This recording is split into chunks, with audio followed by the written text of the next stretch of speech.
All right, let's turn on a microphone and bug you guys a little bit. Good morning, Sophia and Ron. Nice to see you guys this morning. And I love the chatter going on. Daniel, good morning. Jason, good morning. Angela, it's nice to see you. Bobby T. Um, Alex G, nice to see you in here. Good morning, Josh S. Look at this. It's like a dream team, isn't it? How's everyone doing today? Can I ask you guys a question? Well, I'm going to anyway. I really don't need your permission, right? Dreamy. Fantastic. I love it. Super duper, guys.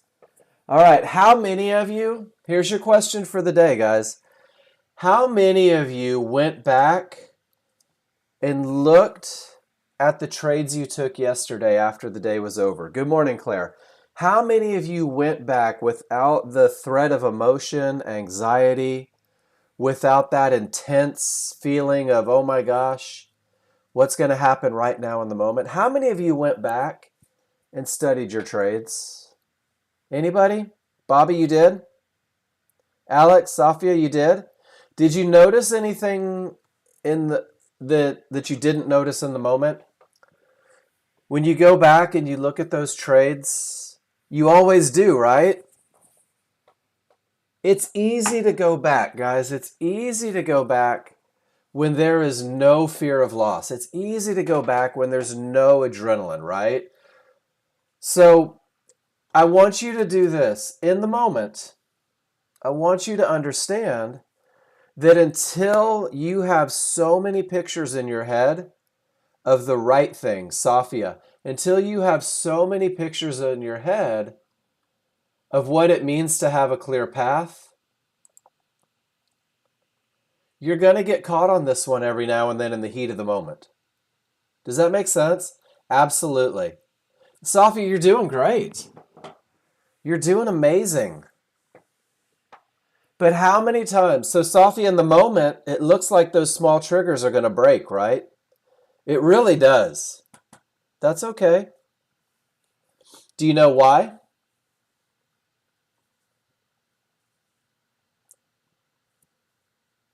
That would make anybody lose. That's quite the distraction. So that's great. So you know why you lost.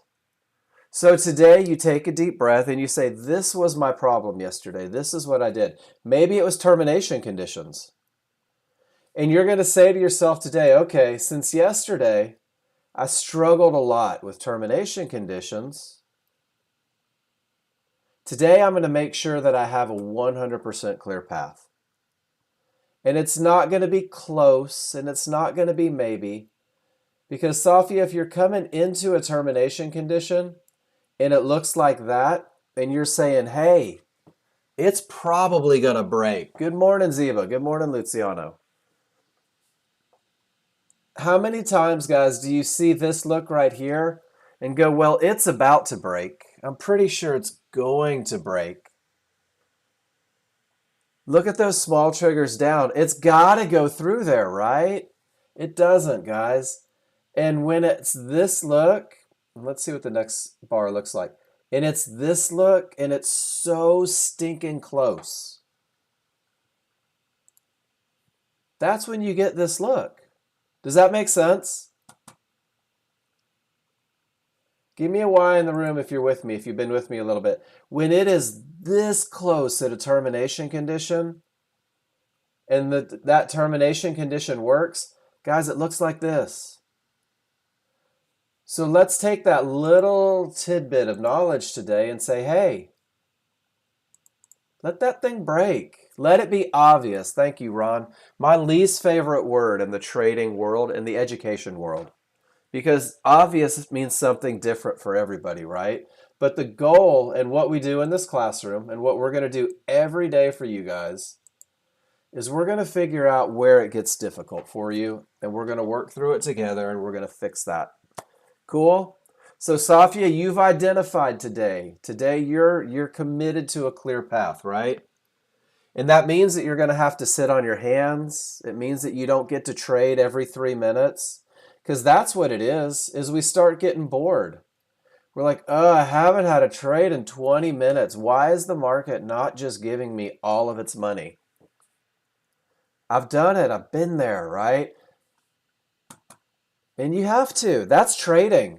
Safia, successful traders are the most bored people in the world. They find a distraction on the side to keep them in that good position.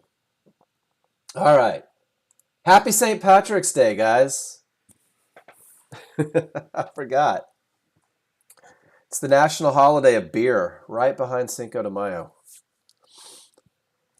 All right, so for those of you that have just joined us, we had the little soapbox in the morning here. Guys, it's great to have you here. Look for the biggest butt. Look for the guy that looks tired of waiting for stuff. Every morning we're going to look for news, right? It's 9:05 a.m. Guys, at 9:15, there's two low impact newses. They may or may not move the market, but I want to be aware of them, guys. If I'm in a position, I'm going to protect it. If I'm not in a position, maybe I'll wait till 9:18 to make sure that nothing moves. But every morning I come to forexfactory.com. I hope you do too. And let's make sure that you're not trading into what I lovingly refer to as a freight train of emotion. At 10 a.m. today, write it on a piece of paper. Have Siri set an alarm for you. At 10 a.m. today, we've got the preliminary U of M consumer sentiment. This one typically moves the market pretty erratically. I know that because it's got a high impact expected next to it. Every morning, guys, check your news. And then we're going to get going. And I want to throw this out here. Brand new users, demos, people that aren't where they... If you're not making money every day, guys, this class is for you, right? Why? Because I'm that Yahoo that tries to rein you back in. When you want to catch everything, I tell you to look for the best. When you want to chase trades, I tell you just be patient. They're coming. And guys, they are coming. There's a lot of traders doing great things, but patience is the biggest part of what they're doing. Is everybody on crude oil? We rolled today, guys. We're on the 523 contract. The volume is up. You should be on 523 today. I know that the volume is up because I can come in and I can do a market analyzer, and this is going to tell me what's happening in the markets, guys. So let's set it up for crude oil real quick, and let's look at last month's contract,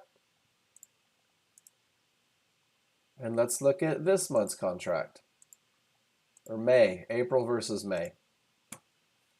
You see the difference in volume, and this is for everybody. Gary, 5 by 5. Can everybody hear me? No problem? Everybody's good? Right on. So guys, this 46,000 contracts isn't going to move like 146,000 contracts. So I know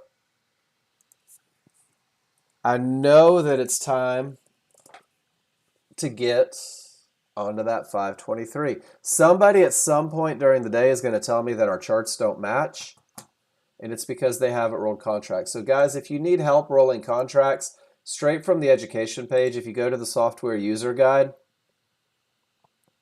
scroll down just a little bit, there's a whole section for it for NinjaTrader 7. If you're on NinjaTrader 8, you literally just have to type CL0523 up in the instrument bar and it'll roll for you. If you need any help with that, let me know. We can run through it. It's a pretty easy surgery. Not a difficult one at all. So news is checked. We're going to go to the tutorial section, ladies and gentlemen, and we're going to take a look at where all the great information comes from. The goal of this classroom is to help you build a foundation, to keep you focused on the absolute best of the best, to teach you to read your charts, guys, to teach you to read your indicators. That's really what this classroom is for. I'm going to teach you to read your indicators. You're going to figure out what's comfortable for you. I'm going to teach you to recognize momentum. I'm going to teach you to recognize a clear path. I'm going to show you how to get into a high probability trend trade.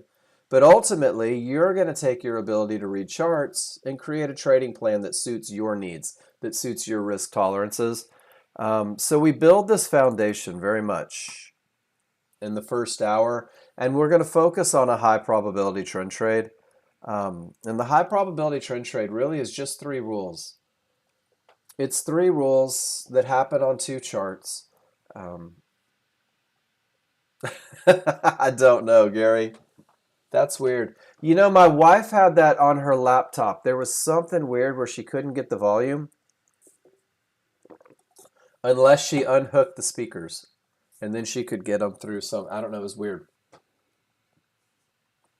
Guys, we're going to look at large charts and we're going to make sure that the triggers are strong. We're going to look at our large chart and we're going to make sure that there's nothing in the way.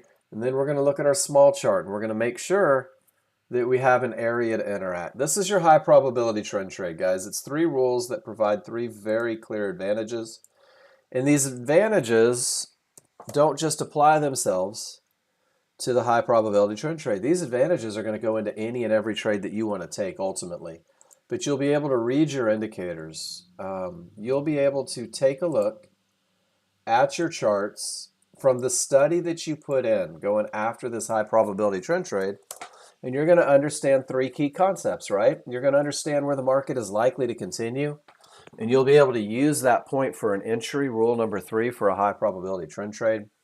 You're going to understand where the market is likely to go. This is going to help you pick targets, help you understand using Fibonacci, using that momentum to make educated decisions on your targets.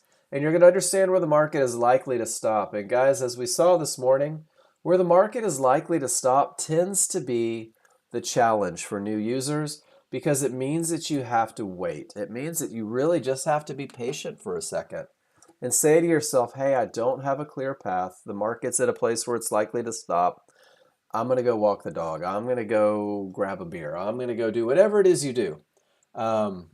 And it's this chart reading that's going to take you to the next level, guys. It's the chart reading that's going to get you into momentum style trades. It's chart reading that's going to have you taking 50-50 trades. It's chart reading that's going to have you managing medium probability trades. But it's your focus on the high probability trades first. And I'm going to go to the glossary of common terms here. Your focus on the high probability trend trade is when every chart agrees. And that's what we're going to look at this morning. We're going to look at a trade where every indicator on every chart agrees for a trade. Strongest triggers, no termination conditions, no trouble spots between your entry and your target. Then that's going to take you to a medium probability trade where you have most of your, or everything lines up except one small issue. And this will probably be the vast majority of your trades. You're going to have to manage these a little assertively. You're going to have to get in and recognize change, get to a 0 loss level. Guys, your path is a marathon. Your path is 20 years long, right? You're not just going to do this for a month and then give up. You're not going to make $1 billion in a month and retire. You're going to keep learning as you go. So we're going to build the foundation with the high probability, and that's going to take you to where you want to be. And Gary, yeah, Nexgen Ben made 20 grand this morning. That's not a bad morning, right? Nexgen Ben is still getting used to making $10,000 to $20,000 a day. So he loves to share it, which I think is awesome. I love it when you guys share your successes. But there's an awful lot of people that just don't even show up that are using this software and doing that in an hour rather than a morning, which is pretty cool. I like it. It's fun for me to see your successes. But they all start, and if you ask anybody making money consistently, that you have to build a foundation. You have to learn how to read your indicators, and you have to stick to the plan. And the plan says that the easiest way to become a confident trader ASAP, I want you posting your trades in class. This is going to give you feedback every time you do something. We're going to talk about what I see, what you saw. We're going to talk about things that gave you advantages, things that maybe removed those advantages. And then track your trades in a spreadsheet and go back and do that exercise that we talked about this morning. Go back and look at what you did in the day. Take the emotion of the moment out and ask yourself, did I really follow my rules? Did I really have a clear path? Was momentum really present like I thought that it was? Because all you need for a trade, brand new users, is momentum, a clear path at an entry area, and you can put yourself in a position to take a trade that typically wins 70 to 80% of the time. That's your high probability trend trade. And a high probability trend trade starts with the advantage of momentum. On your 13-2 chart, you're going to guarantee yourself the best chance of success by committing to a strong trigger look. Smalls above the large in an uptrend, smalls below the large in a downtrend. It's that space between the two. And guys, yesterday we had the analogy. Think of momentum as scissors. When the scissors are open, when that space is between the two blades, they're ready to get work done, right? When those scissors close, you can't cut anything. Open scissors, guys. Strong trigger lines. You can already tell what direction the market's trending through the background. Green is up, red is down. Smalls above the large, large widening, angled in the direction of the trend. The odds are favorable for the market to continue up. Smalls below the large are wide, they're angled in the direction of the trend. The odds are favorable for the market to continue down. Guys, I'm telling you, a lot of great things happen in trades when you don't forfeit the advantage of momentum. Once that momentum is there, you have to make sure that you're not trading into something, guys. Make sure that you have a clear path. The clear path is nothing more than a comparison of those same trigger lines to key Fibonacci areas to make a determination of whether or not they're likely to hold or break. The areas that we're respecting are divergence highs, that magenta line, red resistance, yellow 1-to-1s, blue support, or divergence lows. Pretty easy lineup, right? Easy identification. And guys, the process for finding a termination condition, let's see if it'll let me write on this. I've never tried to write on a picture. Look at that. Guys, if price reaches an area, if those price bars come in and smack into an area and absolutely none of the trigger lines break through, you no longer have the advantage of a clear path. Pretty easy concept, right? Price reaches the area. Where are my trigger lines? If all of my trigger lines are below resistance, if they're above support, well, then that area is likely to hold. I don't like drawing on this picture. I'm going to lose my changes here. You'll see it in short trades. When the market is going down, it reaches support. If all the trigger lines remain above support, I no longer have the advantage of a clear path. Guys, give me a Y in the room if you're with me on this very simple concept. Price reaches the area. If the trigger lines remain above support, below resistance, we've reached an area where the market is likely to stop. Whoops. I usually have that off to the side. Safia, there's one of those super close, right? Price reaches the area, the triggers don't really get through, creates a bounce, comes all the way up to resistance, right to that divergence high, creates a bounce. How many times can we recognize termination conditions, guys? Holds to the tick. It's a pretty easy concept, but the problem is your adrenaline's going to get in the way. Your adrenaline is going to say, but Mark, look at the trigger lines. I have odds favorable. But Mark, I really want to be in this trade. That little devil on my shoulder. Guys, scroll back on your 13-2. And there was a huge push down. But look where that huge push started. Right from a termination condition. Right from an area of resistance that absolutely no trigger lines broke through. And that other big one, straight from resistance, where absolutely no trigger lines break through. Guys, this is how you develop respect for termination conditions. When you see the market turn, when you see that market accelerate off of support where none of the trigger lines broke through, you start to believe in the advantage of a clear path. That's my hope for you. Once again, support, boom, rocket up to the top. If I scroll back, there it is again, support, support, and zoom, says the market. Support holds, look at the bounce. Without a clear path, guys, you're putting yourself in a position to just get run over on the trade that you take. Initially, Price reaches resistance, none of my trigger lines break through. It's a termination condition. I'm not looking for longs. Price pulls all the way back to support. None of my trigger lines break through. Holy smokes. Now I can't take shorts, guys. 90%. Have I mentioned that yet? 90% of what you do is going to be sitting on your hands waiting for advantages. Price pulls back up, this termination condition, because all the trigger lines below, ultimately reverses the market. Guys, this is what we call a strong top. Termination conditions that reverse the market, that give us odds favorable momentum. This is a strong top. And of course, for every strong top, there should be a strong bottom. Price reaches one-to-ones, absolutely no trigger lines break through. There's my full reversal.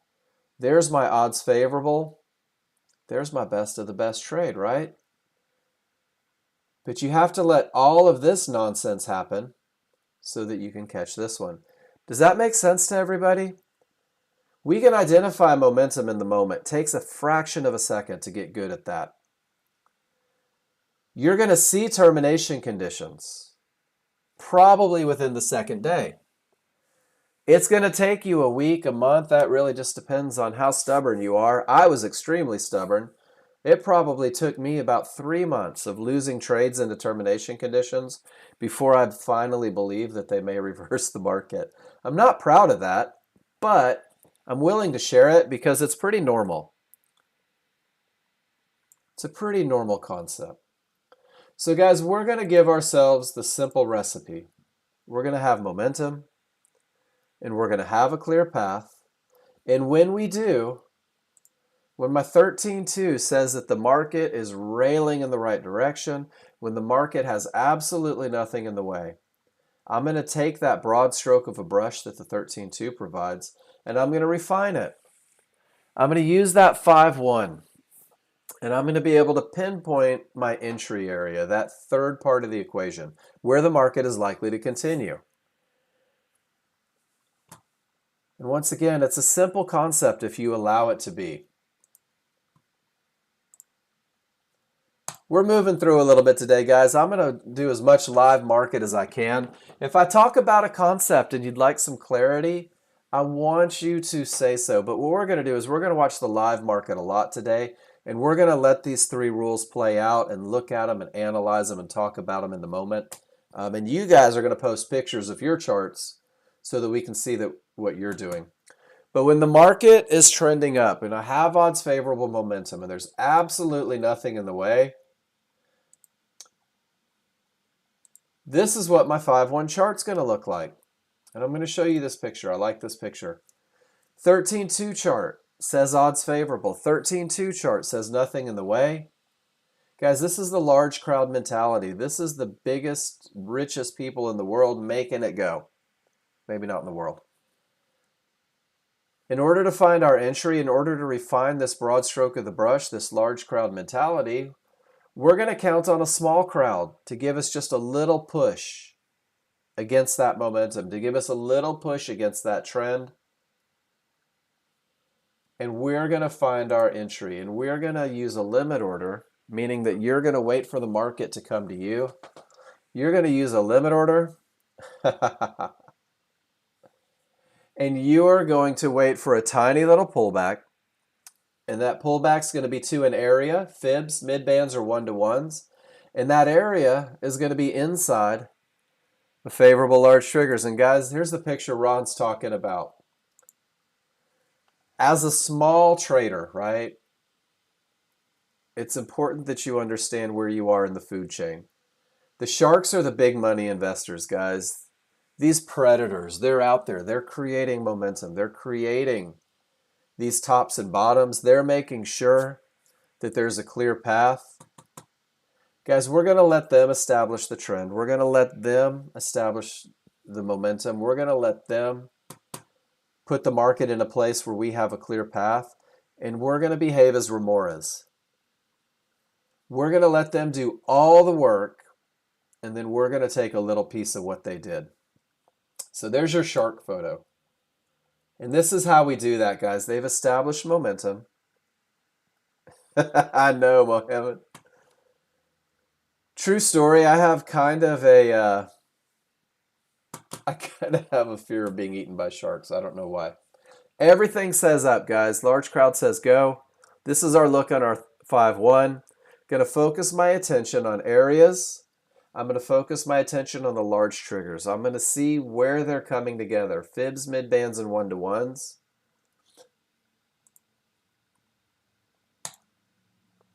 And my rules say that I'm going to buy a pullback. And a pullback starts with a reversal bar. When I get this reversal bar, all I'm doing is creating a window of opportunity, that area where the market is likely to continue. From the highest point of support to the lowest point of support inside of favorable large triggers. And then guys, the other side of that is if I'm looking for a short trade, here we go. From the lowest point of resistance to the highest point of resistance inside of favorable large triggers. So I'm going to create a window of opportunity right here at those areas, right inside.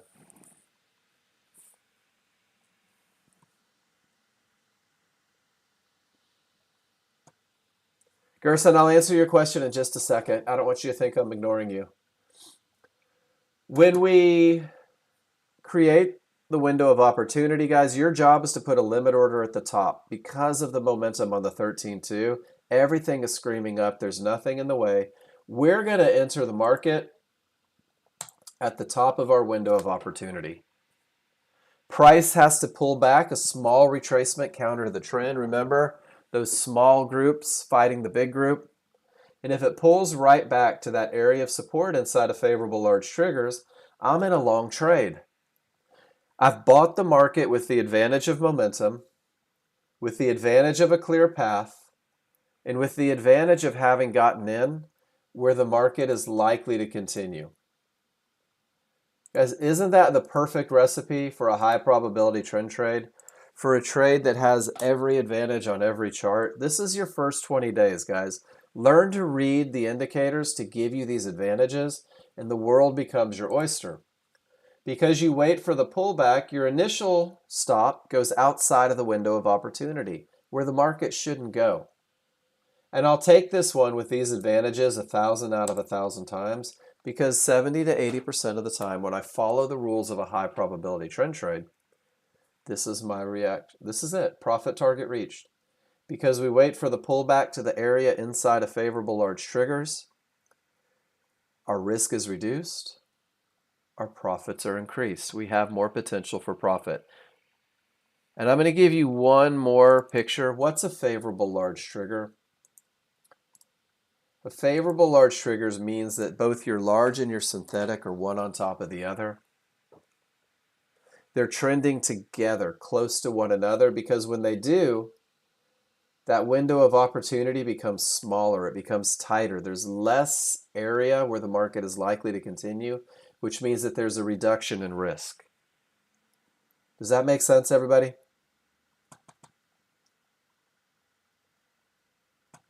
I hope so. Gerson, all right, let me answer your question.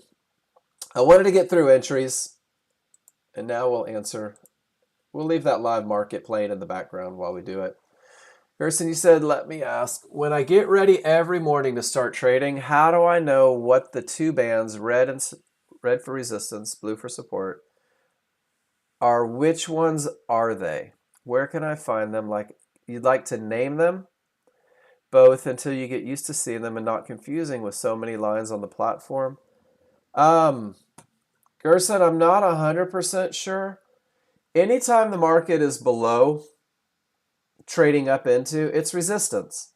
And these areas are going to break. So you're going to get multiple areas. And on your 13-2 chart, if you're using NinjaTrader 7, and I'm not sure that you need to name them. Maybe I'm misunderstanding the question. Let's keep it simple. Let's let a red line be resistance and let a blue line be support, and not worry about everything. Let's only work on where the market's at. Does that make sense, Gerson? Price reached resistance and absolutely none of the trigger lines broke through. Therefore, this red line is a termination condition. I might not be 100% clear on what you mean by naming them.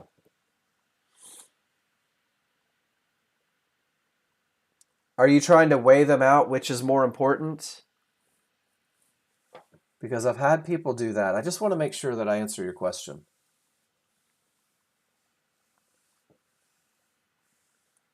And it's tough sometimes because you guys have to type and I can just talk right into.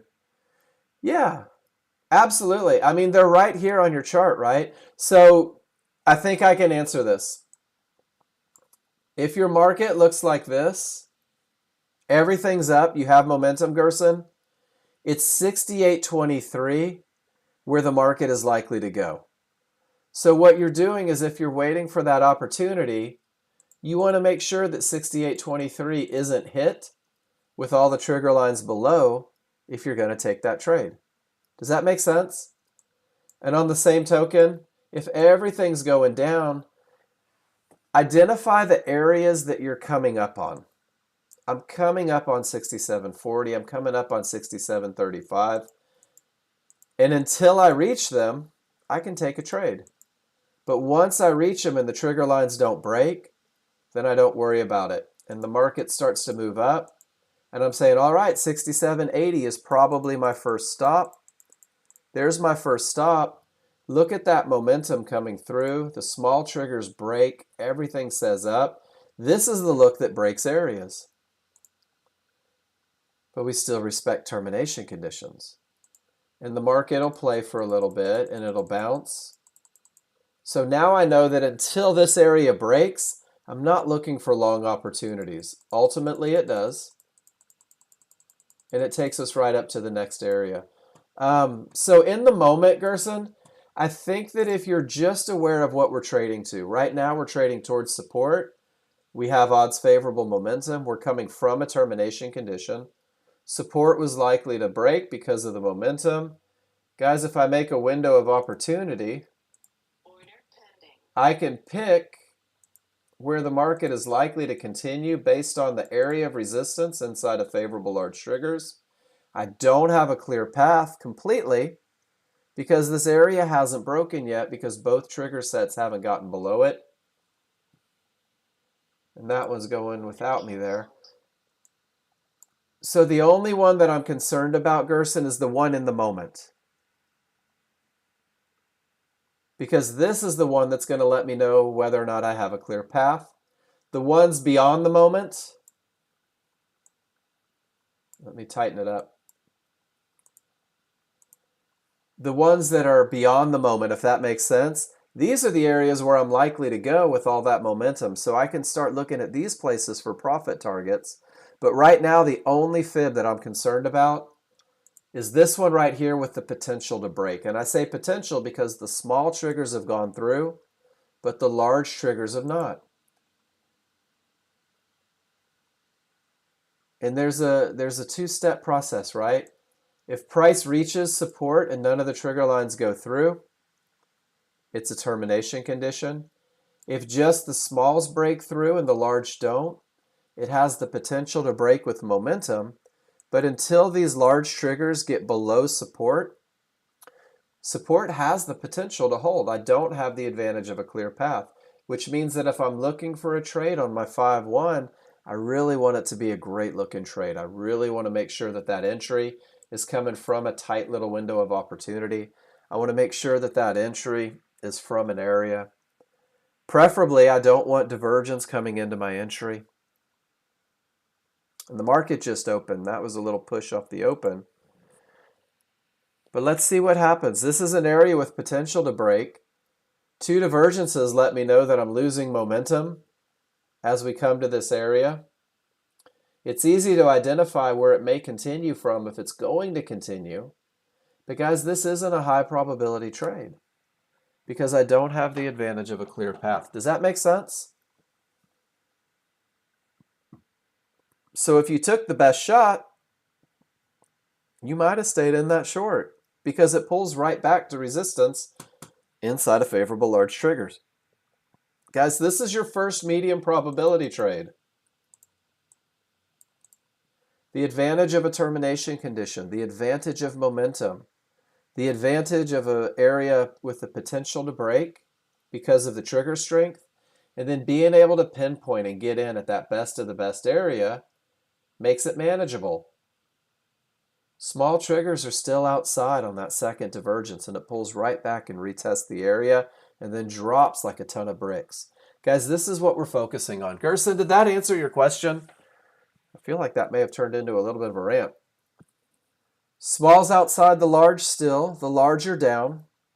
We haven't reached an area yet, so I still have the advantage of a clear path. Awesome. Because I have momentum, because I have a clear path, guys, that is the only area inside of favorable large triggers in the event that I get a pullback. Does that make sense? Small still outside, not the best momentum. It's slowing. Everything says down. There's one little area inside of favorable large triggers. We're going to do this every day, guys. Every day, all we're going to do is we're going to look at advantages. We're going to weigh them. We're going to determine if our rules are met. And if our rules are met, the goal is to create so much trust that you never miss a rules-based trade.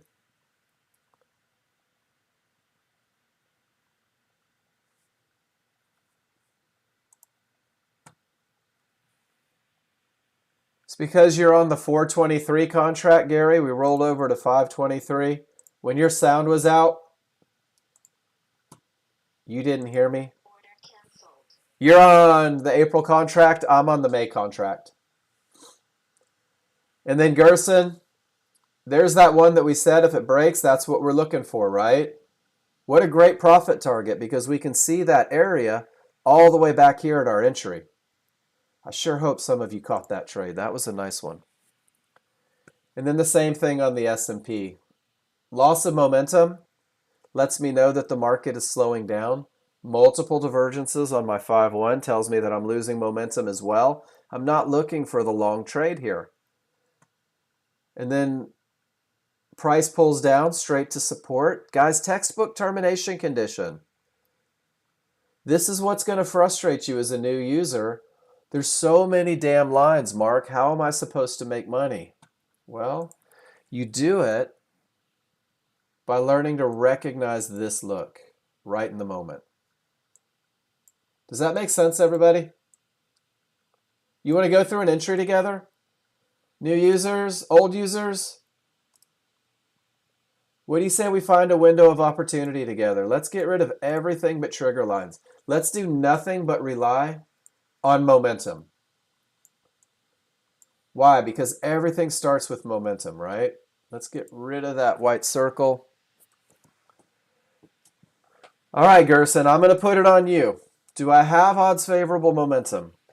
And guys, I love it when I get my new people involved, because if you put the work in, you're going to get this. So, absolutely. Have we reached an area yet?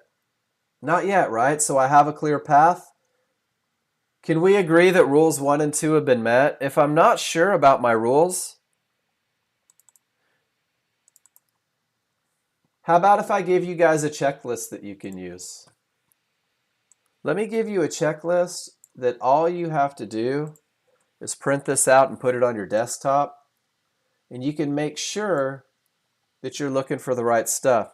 And because it's Friday and a pretend holiday, I'm going to give you a checklist as well that has pictures straight out of the user guide to help you identify what these rules being met looks like.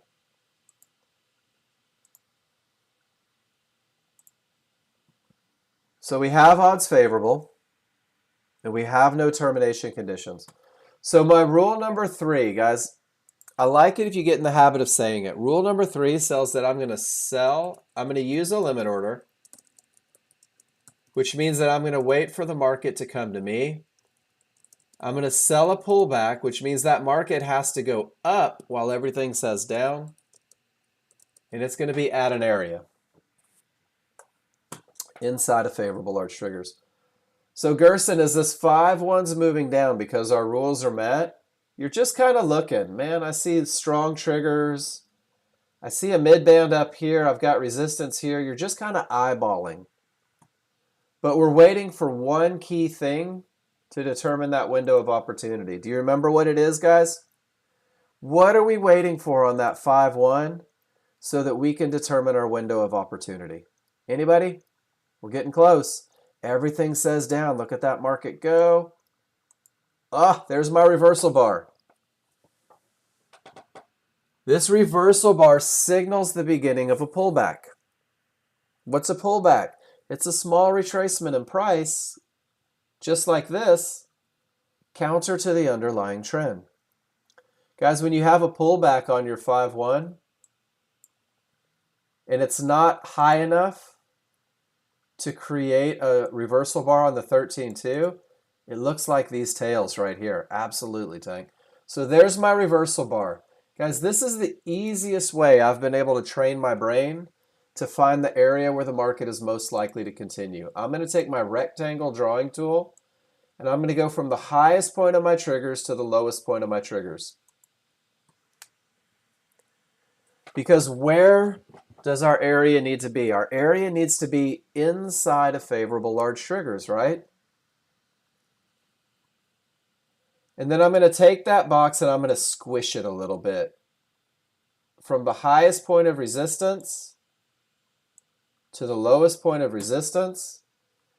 And guys, my job as a brand new user, as a rules following trader, is to put my limit order just below the window of opportunity. Give me a Y in the room if you're with me, guys. We have odds favorable. We have absolutely no termination conditions. We've gotten a reversal bar, and now we create our window of opportunity. And now we just wait.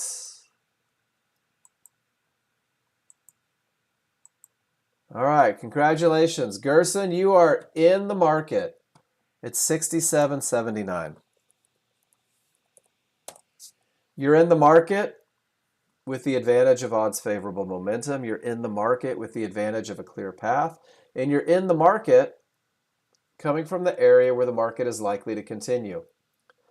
So a couple things I want you to look at. Look at the relationship of the small triggers to the large triggers. Guys, this one divergence, this one little slowdown doesn't scare me because I have odds favorable momentum on my 5-1 as well. The market comes up. Look how it's going towards the top of the window, guys.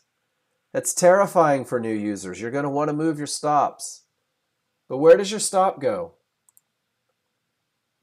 Outside the window of opportunity, right? Above those large triggers where the market shouldn't go. Typically 12 to 14 ticks. And that market pulls up and you're sweating, your palms are sweaty, you're anxious. But guys, isn't it still inside of that window of opportunity? We just got in at the bottom because of the momentum. Give me a Y if you're with me, guys, because this is where new users are going to jump out of a trade because they forgot about every advantage that the 13.2 gave them and they're focusing on these little ticks on a tiny little refinement chart. And then we get a reversal bar. We get a reversal bar in the direction of our trade. Guys, I'm going to take my stop and I'm going to put it 2 ticks above. So now I've reduced risk, right?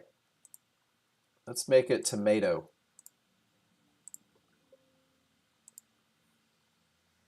My stop is above the reversal bar. Yellow represents my price, where I entered. Guys, we're going to talk today about a very mechanical approach to money as you learn to read your indicators. From 79 to 69 is $100. I'm going to make this one green.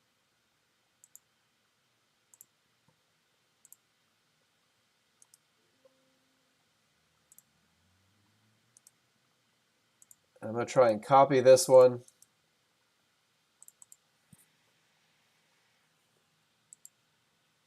Well, and I'm going to do one more line, guys. I'm going to put it at $200, which is at 59. Because for a brand new user, This is one of the easiest management plans that you're ever going to have. Don't try to hit home runs in the beginning. Make a little bit. Yes, Waylon, we rolled this morning. The volume was about 3 or 4 times the last. So guys, this entry, nope, absolutely, Gerson. So what we're going to do to create a stop, great question, let's do that. If you click this arrow in the upper right-hand corner, and because I'm going to give you guys fish all day long, but I'm also going to teach you to fish. Just so you have reference, guys, we're coming into the weekend. Here it is from the instructions so that you can go back and reference it. But what you're going to do, Gerson, is you're going to click these 3 little dots, and it creates what's called an ATM strategy. We're going to customize it. And I like to trade 2 contracts as a brand new user because it lets you take quick profits on one, get that feeling of success, and lets you grab a little more on the second. So I have to have 2 targets, and I'm going to take a picture of this to give it to you guys. Stops typically on futures trading are 12 to 14 ticks. And guys, this is an arbitrary number that puts my stop far enough out of the way. So if it goes from the bottom of the window to the top of the window, I can get my stop in the correct spot. This is crude oil, so $100 is 10 ticks. $200 is 20 ticks. So Gerson, you can put this in, right-click, manage your ATM strategies, and you can name it. I'll call this one crude oil 2 lot. I'll save it, and I'll click OK. And so now when I enter the trade right here, Gerson, at 79, your initial stop is automatically at 91, and your profit targets are automatically at 100 and 200. So I'm in this trade, and I've already got a predetermined stop, and I've also got a predetermined target. And then to move your stops and targets, you can literally just click on the line and put it where it needs to be, and it'll release and do that. And we'll do it live. We'll do it in the live market as well. But I'm in this trade. It's going the right direction. Everything says down. There's nothing in the way. And guys, down it goes, right? Look at that. I've already made $100. How cool is that? There's $100 on the trade.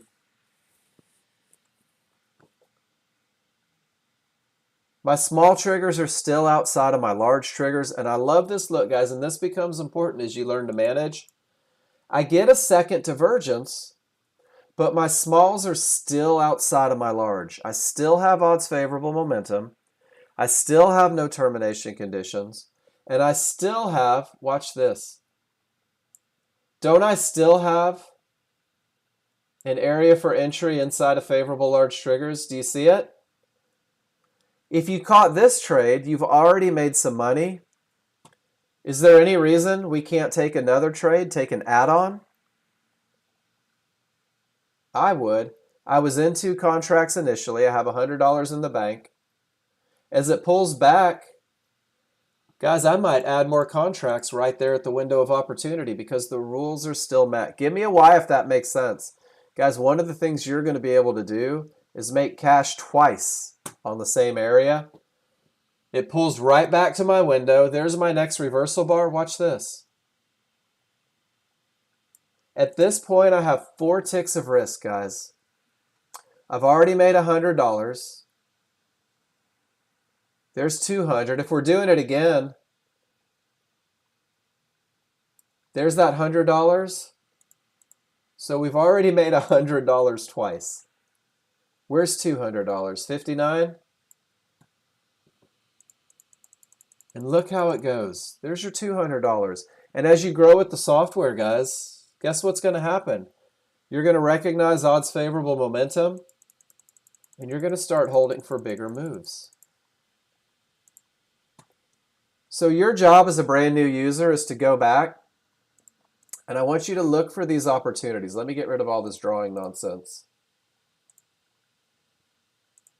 Your job as a brand new user is to recognize on a 13-2 chart when you have odds favorable momentum, when there's nothing in the way. Are you guys comfortable with that?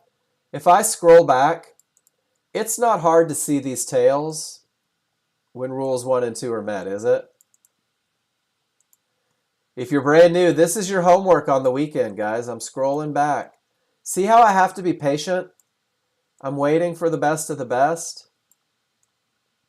Doesn't happen every second of every day, but when I get to it, I'm going to circle. I'm going to circle. And my job as a brand new user, guys, as someone that's starting to develop some trust, let me get back to the first circle, is if this circle lines up with a rules-based entry. Does everyone see how it does?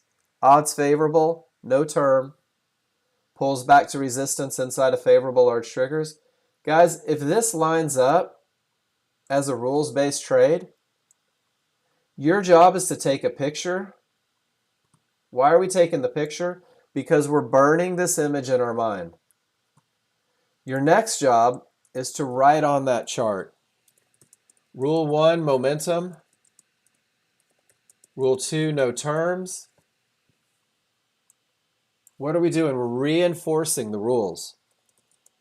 Rule 3 or 4. Pull back to area inside triggers. Is it a rules-based trade? Give me a Y if you see it. Can I put it up against my checklist just to verify? Absolutely. Guys, this is your best of the best. This is what's going to give you the skill set that you need to start finding other trades, to start looking for other opportunities. This is going to give you the skill set you need to hold through this second retracement and not panic because the rules are still met. The next thing I'm going to do is I'm going to upload this picture to Screencast, guys. I'm going to put it in the cloud. That Screencast cloud. And I'm going to post it in the room. And I'm going to say, hey, Mark, this is what I did. Did I do it right? Here's my rules. I think I followed them. Mark, was this a high probability trend trade? To which I'm going to say, absolutely. All right, Ben, if you're going to show off, you have to answer a couple questions for me. Ben's trading 20 accounts. He made $1,200 in each account. Ben, like most of us, fought the path in the beginning, right? Didn't take pictures, didn't participate. And then really kind of regrouped and said, I'm going to focus on the best of the best. If I have your story correct, you began to focus on your chart reading, right? You began to understand where the market was likely to continue, likely to go, likely to stop.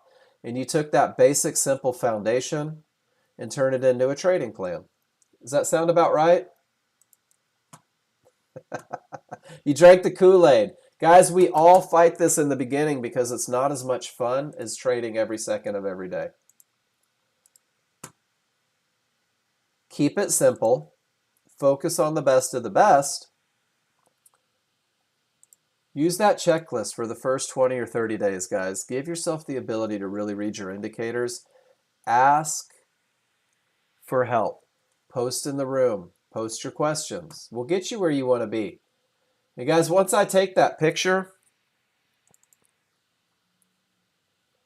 I'm going to put it into my spreadsheet. Remember that the path is post in class. And when you post in class,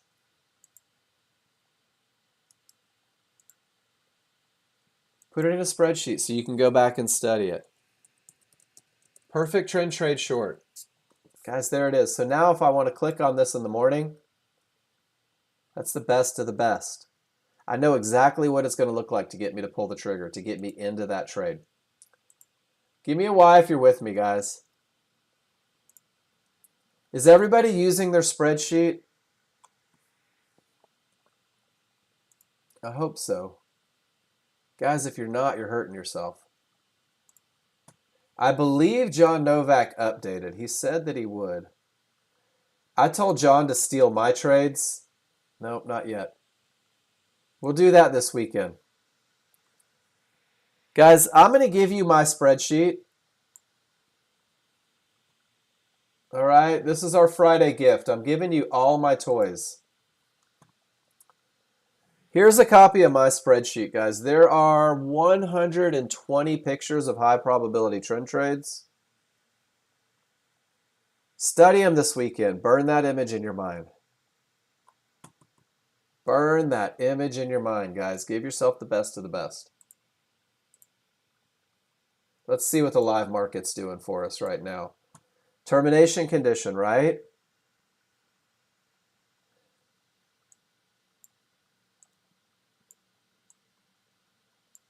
What do we think, guys? Termination condition, full reversal. Small's outside of the large are down, they're through the areas. Let's circle this tail. Did this circle line up with an area of resistance inside of favorable large triggers? I ask you.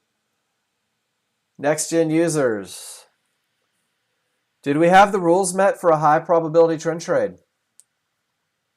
Gerson, do you see it? Who else are my new guys in here? Khan, are you here today? Black and White Tiger, are you here today?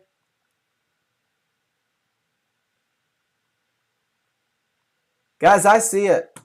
Awesome. Chadwick, I knew there was someone I was missing. So take a picture, right? How many times do you have to see this until you believe it? I don't know. I'm not sure what the answer is.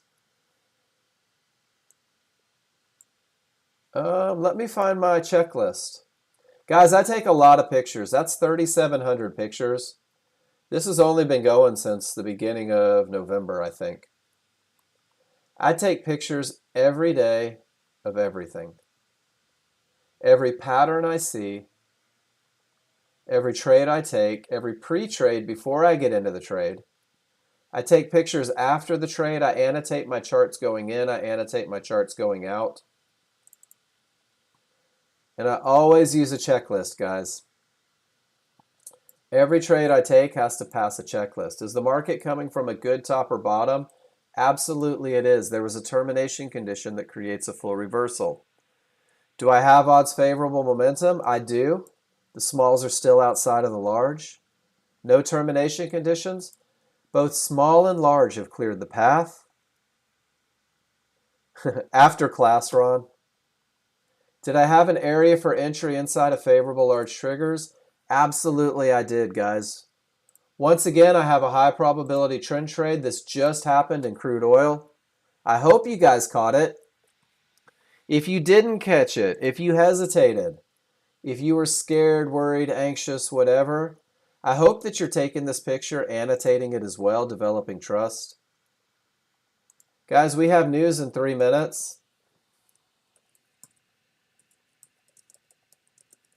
There's another perfect high probability trend trade short in the checklist, guys, or in the spreadsheet.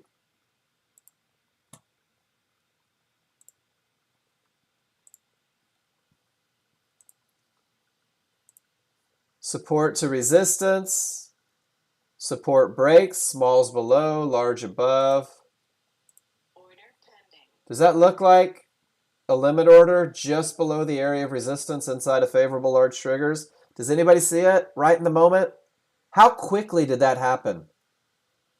You're going to get to the point to where you're going to recognize a trade in about 3 or 4 seconds. And if you spend 10 to 15 trying to figure it out, it's probably not a trade. Smalls are through, large are not, odds favorable. There's a pullback to resistance inside of favorable large triggers. Smalls are through, large are not. There's a pullback directly to resistance inside of favorable large triggers. Guys, I can't make this stuff up. It happens every day. And watch this. Anything can happen triggers. Well, we're losing momentum a little bit. Tiny pullback, area may break, not guaranteed. And now we lose momentum. And look at the multiple divergences on the 5-1. And there it goes the other direction. It's amazing. Over and over. Guys, I'm going to take a minute. News is about to hit. I'm going to leave the S&P up so you can see it. When I come back, we're going to look at the charts that you guys posted. We're going to see what you're doing. If you have questions, post them in the room. If you have comments, feel free to post them on a picture in the room. When I come back, we're going to look at your charts. We're going to watch the live market. And we're going to go through an ATM, setting it up. We already set it up. I'm going to show you guys how to get in, how to move stops, how to move targets, how to do all that so my new users are comfortable so that you can go do some market replay this weekend. Think about what you want to talk about. I'll see you guys in about 5 minutes.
into it. Let's see where we're at. Gerson, are you using 7 or 8? NinjaTrader 7 or 8? And the answer is absolutely, guys. You can trade on the weekend. You can trade after hours. You can trade all over the place with market replay. Let me find it real quick. There we go. Here's how to do it for 7. Here's how to do it for 8. Oh, Nexgen Ben got that answer too. John Novak asked me once, he goes, hey, how long does it take to get a year's worth of experience? And I was like, I don't know, a year, because it felt like it was a loaded question. Is it, Gerson, do your charts look like mine? Or do your charts look like, let's see, I believe Zeba put in an 8.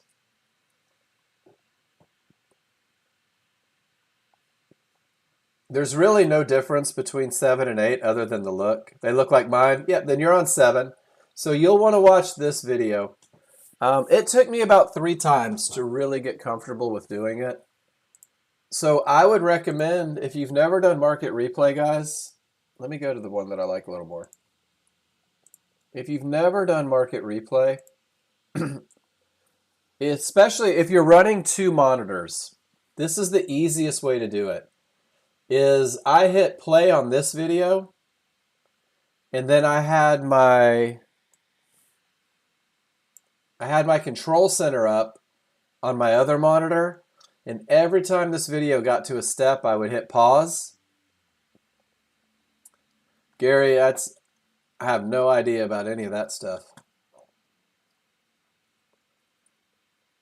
So Gerson, you can go through and you can set up market replay, and what it allows you to do is to be able to go back and you can replay any day. So we use it a lot. If you look at just our basic path, awesome, Gary. It's a pretty simple path, right? You're going to learn the rules, and that's what we're doing right now, guys. We're building this foundation. We're learning the rules for when it's okay to take a trade, when those rules are met so we can get in. We're going to simulate our trades daily. If you're here during the live market, you're going to do that simulation. Post pictures in class until you're sure you have the correct rules. What's going to happen is you're going to take trades that aren't fitting the rules and you're going to win them. And while it feels like a short-term success, that's really a recipe for long-term failure. You're going to simplify your plan. We've done that. You're going to study them so that they become easy. How do you know what the looks are? Guys, I gave you my spreadsheet, 120 pictures of what the look is supposed to be. And then, Gerson, what you can do is you can trade live during the day, and then after the day, you can download the replay data. It's real simple. And you can replay the day, and you can fix your mistakes. You can take the trades that you skipped. You can skip the trades that you weren't supposed to take. And it's not about making the most money. Hey, hater, good to see you. It's not about, ooh, look how much money I made on market replay. It's more a matter of, ooh, look at how easy it can be when I follow the rules. Look at my results from rules-based trading. Take pictures of those trades, bring them to class, show them to me, and repeat this process every day until you take the correct trades. Guys, this is the same path that's been laid out before Nexgen users for the last 20 years, essentially. And we all fight it in the beginning. And I don't know why. So Gerson, go through there, and it's it's pretty easy. And there's always people in the trading room too during the weekend. Some people are pretty stuck to this. But market replay, once you set it up once or twice, I probably replay 3 to 5 hours a week. I'll wake up Sunday morning, I'll pour a cup of coffee, and I'll go back. Maybe on Wednesday, I broke my rules. Maybe on Wednesday, I made some mistakes. Or maybe I followed every rule and I had a bad day, because that happens sometimes. I'll go back and I'll retrade it, and I'll just see if I get different results. Maybe I didn't follow my rules 100%. We do, don't we, Claire? We all know we're better looking, but we think we're smarter too, and that's what gets us.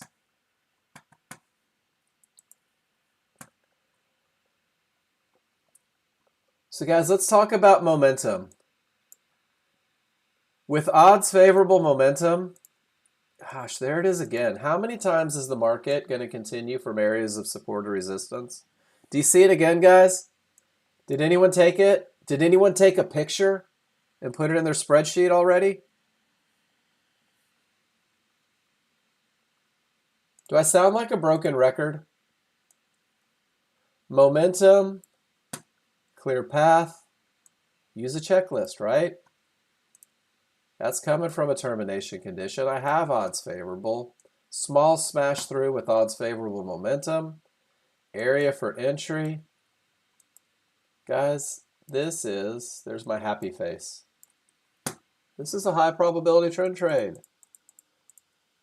There's a medium probability trend trade because of the area. Let's get it again.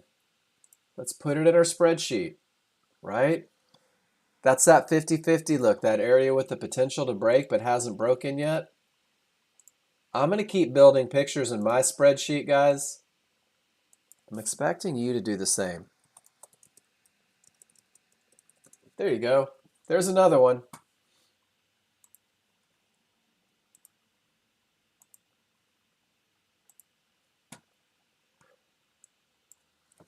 Guys, the more study you do, the easier it becomes as well. Order pending. To be patient, to wait for the next best one, isn't it? I got a reversal bar. I've identified my highest point of resistance. I've identified my lowest point of resistance. They happen to be inside of favorable large triggers. I have the advantage of momentum. J-Rod, why on earth would you want to do that? And it just didn't come get me. But I don't know. As much as it pains me to admit this, guys, I know squat about the technical side of this stuff. I don't know much at all about the programming. I'm really good at reading indicators, though, and teaching people to read indicators. J-Rod, I would say come over to the trader chat area, ask that same question, or if you really want to go to the source, go to tech support. And I'm not sure how you would do that. It's never even crossed my mind to want to do it. But one of the things that I really like, J-Rod, is your synthetic on the 5-1 is the large triggers on the 13-2. So you kind of already have that little correlation between the two. That's it, Ben. Everything agrees. Momentum, clear path, get paid. Good stuff. Guys, I'm going to scroll up to the top. I'm going to see what you guys are doing this morning. Joel has been doing a lot of study. I like it. Let's see where we started today. Yesterday. Here we go. Guys, this is the second half of what we do in class. Is we just look at what you're doing. Joel's using a checklist every time he trades. I love it. Smalls are below the large. Large are down. We have a clear path. He enters at the area inside of favorable large triggers. And unfortunately, he gets stopped out. Mark, why would you show a loser in the room? Because, guys, anything that wins... Whoop, Discord just bumped me out. Let me bump myself back in real quick. Sorry, guys.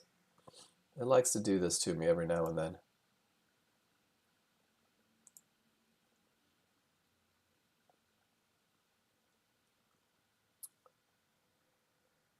Have no idea, Yuri. Guys, give me 1 second to get back up here. And there we go. Guys, anything that wins 70% of the time has to lose 30%, right? I did. Again, Ron. Anything that wins 70% of the time has to lose 30%. It's just mathematically. It's a cost of doing business. And guys, sometimes you're going to take the perfect trade and you're not going to get the perfect result, right? And this is what going back and scrolling through and looking at these trades does for you, is it begins to develop trust. And when you develop trust, it becomes easier and easier to take these trades when they present themselves. Because Joel showed us one that didn't work, and then he has a nice rules met trade that worked like a champ. The odds are favorable that this is the result more often than not. Joel, great trading this morning. Great rule following. Ron believes heavily in the advantage of odds favorable and a clear path. Has created a little different move for himself. Making money. Ron, nice trade. Safia posted in the room and said, "Hey, Mark, I need help." She said, "Hey, Mark, what happened here?" And guys, I scroll back and forth. If I miss a question, I'm not ignoring you. I promise.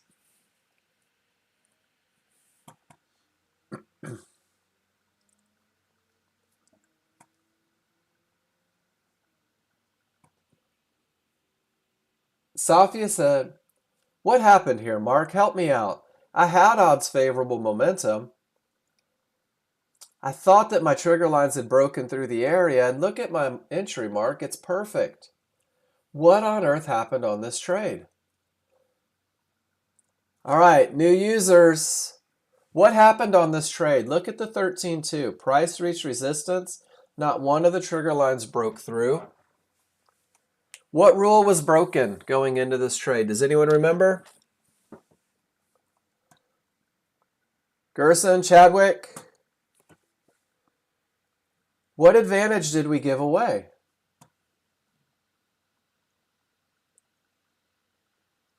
Rule 2, right? It's a clear path. And that's okay. It's not even that it's too close to trade, Gerson. If price reaches the area and the triggers don't break, sit on your hands. This one's less likely to win because of the rule number 2. And what happens in the moment, we talked about this when we first came into class, guys, is when the market's moving and the market's moving fast and your adrenaline's up and you're excited and you didn't catch this short and you just want to get paid. Like 30 of them, Paul. We've been circling them all morning. You get excited and you start taking trades that you shouldn't take, and that's okay. That's a part of the learning process. And Gerson, like you said at the bottom there, there's a lot to see, right? So take as many trades as you can, Gerson. Every time you think you see something, take a trade. Post it in the room. And what happens is the more you do that, the easier it becomes. All right, scrolling up. Let's see who's next. And guys, right now we're keeping it simple, right? Right now all we're doing is focusing on the best of the best with the understanding that it's going to take us to that next level. It's going to take us to that next grade. Great trade. Gary took a trade this morning into a termination condition. He took a long and he exited right at resistance. Weak triggers, termination condition. He took a shot based on a third chart. Gary, it was the great shot. And it was perfect management if you were going to trade into an area likely to hold. Nice job. Scrolling through, guys. Not a lot of pictures this morning. It's almost like you've been paying attention or something. I love it. Gary, great bottom. Use HVA trade, guys. Gary, that's perfect execution on an HVA. Nice job. Not a high probability trend trade, guys. This one utilizes a third chart from a termination condition, chart reading. Triggers roll, trigger reading. Picking an area, just like the high probability trend trade, just a different way to use it. Nexgen bin, trend trade, gets paid. Nexgen bin, trend trade, gets paid. Everything says up and the market goes up. What an amazing concept, guys. And there's the reason Ben took the trade. Look at the momentum. Everything says go. Down here, he gets paid on the way up. Got stopped out right at your trend trade long. That's interesting. And then he's putting a lot of faith in termination conditions right there, going short right at the red line. All right, Ronald 10. Let's see what you're doing, my friend. I love it. Ronald, this is a great picture. Are you with me in here? Let me scroll back to the bottom. Not always, Gary.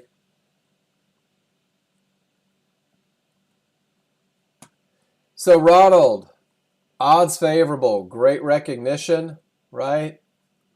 Rule 1 met, smalls are through, rules 2 met.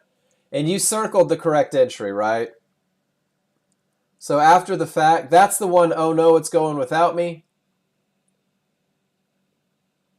You recognize that that was your entry for a high probability trend trade? Does that make sense, Ronald? Rule number 3 says that we're going to buy a pullback at an area inside of favorable large triggers. So rather than hopping in late, you use those areas. There's your first entry. There's a momentum-based entry. And then there's another entry right there. A lot of opportunity for money. Could have gotten it a little higher. So great job with the momentum. Great job with the direction for sure. But if you're going to jump in with momentum, that loss of momentum has to pull you out. It goes from a momentum trade to a trend trade to a momentum trade right here on the stab back to the 1-to-1s. Taking profits on the momentum, entering on the trend trade, working back down. We're going to work you, Ronald. The ES was the absolute coolest look there because there was so much opportunity for money all the way down.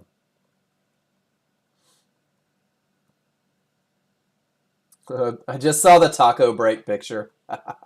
That's awesome. Guys, I'll be in Austin tonight. Taco day is on. Zeba, everything says up, no termination conditions. Late entry, right? Very confident. Why? Because you had odds favorable. Because you had no termination conditions. You recognize that this was your entry right here, though? That was your second chance at the entry. And you took the third. Nice trade, Ziva. Very well done. Trading with every advantage.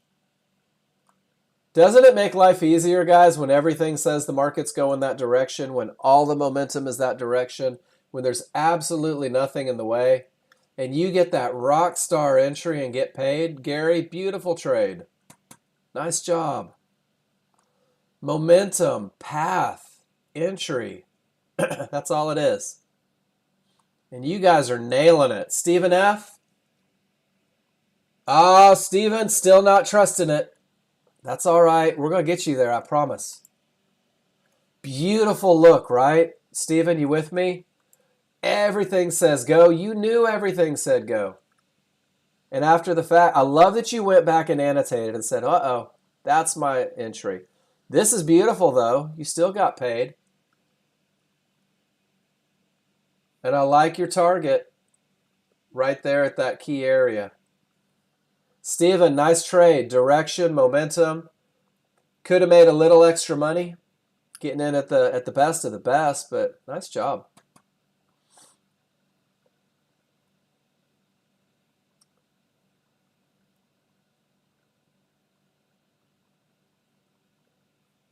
Does everybody see it?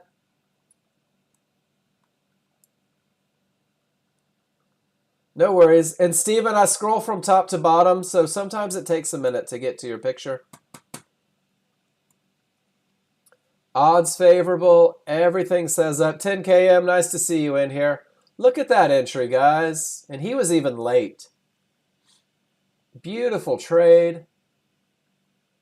So easy to make money all the way up. 10 km. Great job.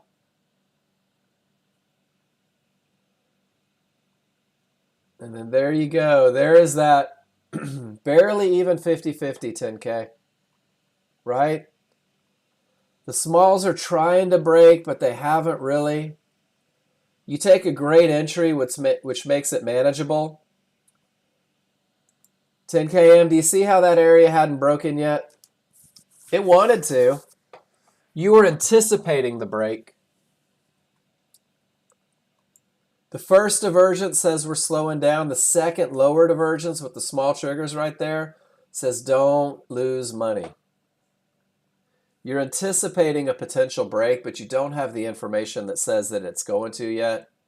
This great entry makes it easy to get paid on the first one. I wouldn't have had any risk on that trade after we start coming back in. Nice trade though. Great execution.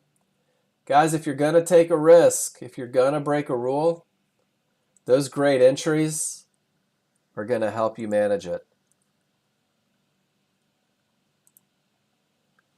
There's that momentum style trade, right? Pivot, stop out, everything rolls, tiny little pullback, giddy up. Nice job.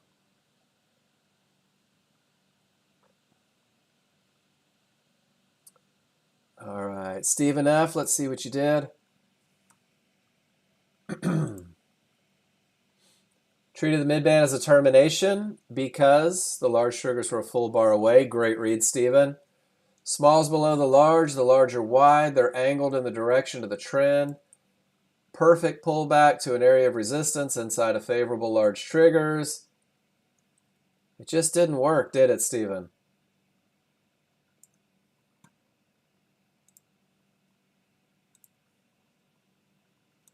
Can I first say awesome entry?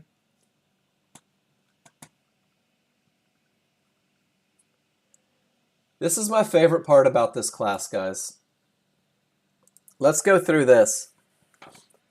And Stephen, I use this checklist a lot because I think when I'm afraid that I've made a mistake, maybe I think I've done something wrong I thought I was fighting. Market coming from a good top, you identified it. It's beautiful. That's a termination condition, full reversal. You definitely have odds favorable momentum. There is nothing in the way. And Steven, I know that we talked about entries yesterday. Whoops, wrong one. You nailed it, 100%. Rock star. This is a cost of doing business. That's all it is. Anything that wins 70 to 80% of the time is mathematically obligated to lose 20 to 30, and this was just a cost of doing business. I think it's a great trade. I actually think it's such a great trade, and I hope you don't mind that I'm going to steal your picture and I'm going to put it into the spreadsheet because, guys, it's not the win or the lose that we're worried about in the beginning. It's the rules met, right?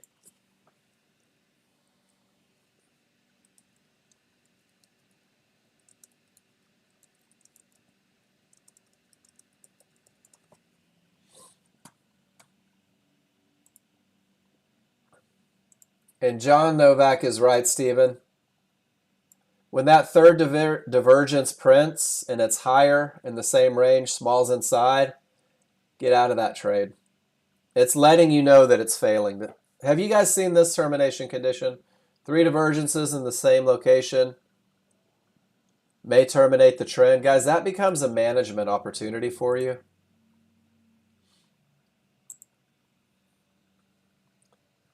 Divergence is a loss of momentum. John, beat you to it. It's nice when John and I are in sync like this, right? 3 divergence in the same price range may terminate a trend, guys, and this becomes very powerful when the small triggers are inside of the large. So, Steven, that's kind of the one that got you here. In a lot of cases, if the triggers are inside, I do. That's a termination condition for me, and for me, I'll close the trade. Let me show you a trick though.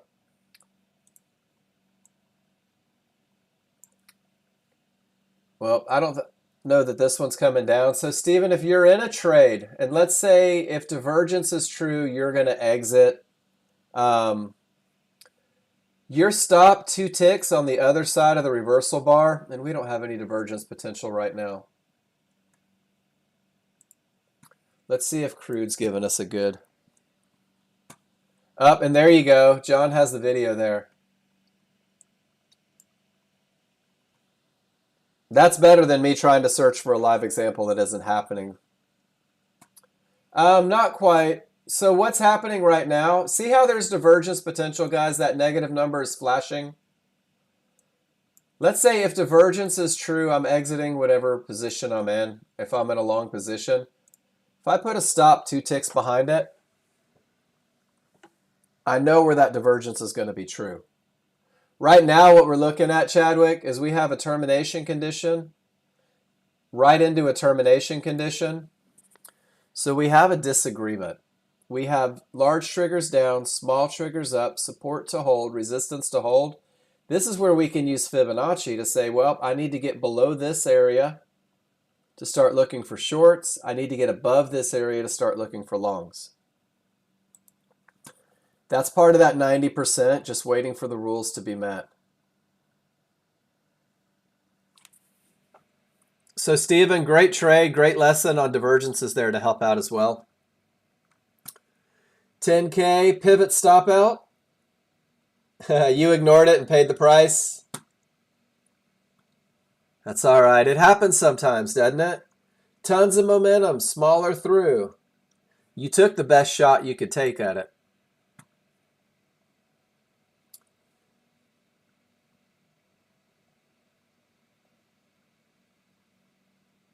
Why didn't it hit your target? I don't know. Ziba, did you get filled on the trade? Click the link, Stephen. Well, that's why it didn't hit your target.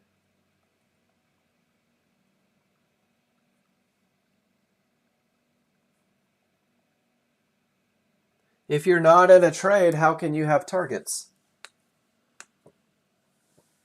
Are you asking why it didn't reach your entry? You were in the trade. Show me the trade.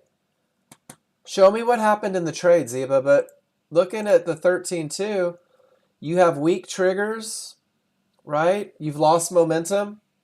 You've lost momentum. So you've given away the advantage of momentum. Did it just go up?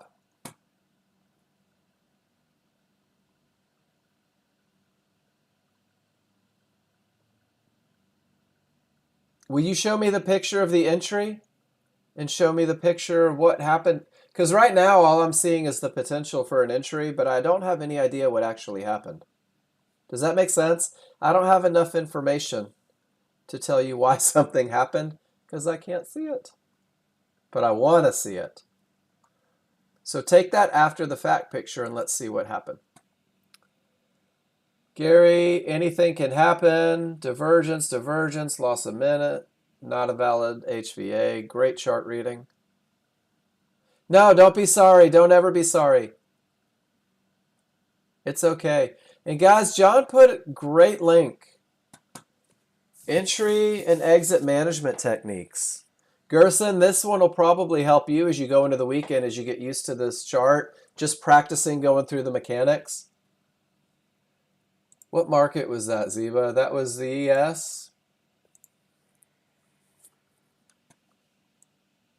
Where were you trying to get in? Right here?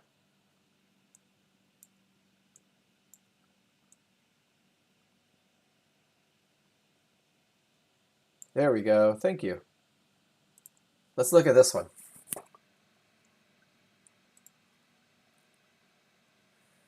Not a 100% rules-based trade, but you took advantage of the momentum and entered the trade. So you just jumped in? Okay. So you didn't get the first one because it didn't reach your entry point, right? You never got in the trade. And the market continued down. And you just jumped in, right? And you said you jumped in with the momentum, is that right?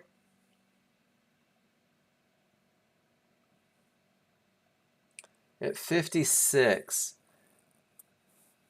Not at all. Not perfect momentum. And wasn't it directly into a divergence low? A potential termination condition? So that momentum got you in, and then when divergence prints, isn't that a loss of momentum? It passed a tick. So without momentum, one tick beyond a pivot stop out or beyond a divergence low, with anything can happen triggers, you jumped in. That's okay. Sometimes we get lucky. And then divergence at a termination condition with no momentum said get the heck out of that trade, and it ultimately stopped you out. So you gave away the advantage of momentum, you gave away the advantage of a clear path, and you took a momentum-based trade without that advantage, and then when the momentum went away even more, you ignored it. That's a lot to process, isn't it, Ziba?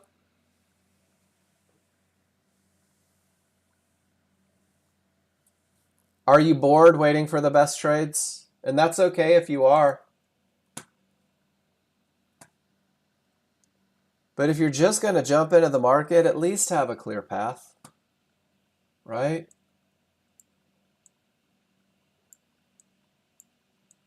At least that'll give you an advantage. If you're just going to jump into the market, at least have odds favorable momentum. Did you? Are you sure? Can we pull it back up one more time? This divergence low is at 56, right? Right there at 39.56-ish. Isn't your entry right into it?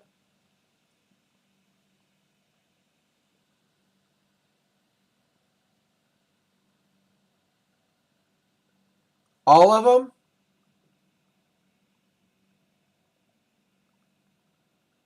So you got in down here. Okay. What kind of trade is it? You don't have momentum, so it can't be a momentum trade, right? It's not from an area inside of favorable large triggers. And I'm not beating you up, Ziba. What was in the large triggers? Your area? What area did you trade from? And let me go back. And I love this, guys. This is the kind of discussion that creates clarity. Ziba, did you take it from an area inside the favorable large triggers, or did you just jump in because price was in the large triggers? No, don't swear, because I've got the photographic evidence right here. Let me do this. Let me take a picture. And at your entry point, do you see a fib, a mid-band, or one-to-ones? And I think this is a great clarity moment. At the time of your entry, did it come from an area? Was there a fib? Well, we hadn't reached it yet. Was it a one-to-one, or was it a mid-band? Because remember, Ziba, all of the trade entries for that high probability trend trade come from the areas inside. Take care, Ben. Enjoy your weekend. Great trading. That's okay, Ziba. It's all right to forget that. That's why, as we're learning the software, posting these pictures is so important. I had a feeling you were probably like, heck yeah, I got this one. And we just left one little piece out of the puzzle there. It doesn't matter. So was that one, but you didn't take it, right? That one kind of was, but you didn't take it.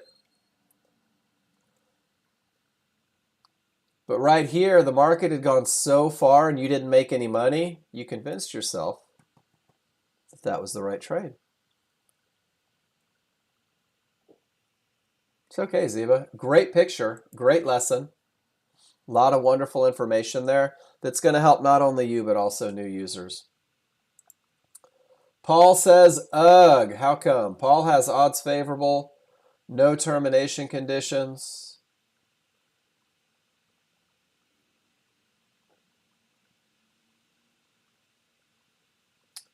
Did you take that one, Paul?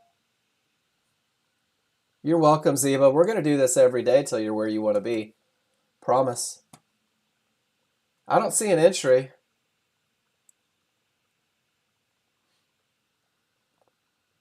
No worries. So that one got you, huh? 13 range reversal bar from beyond the outer band. Small triggers above the large triggers.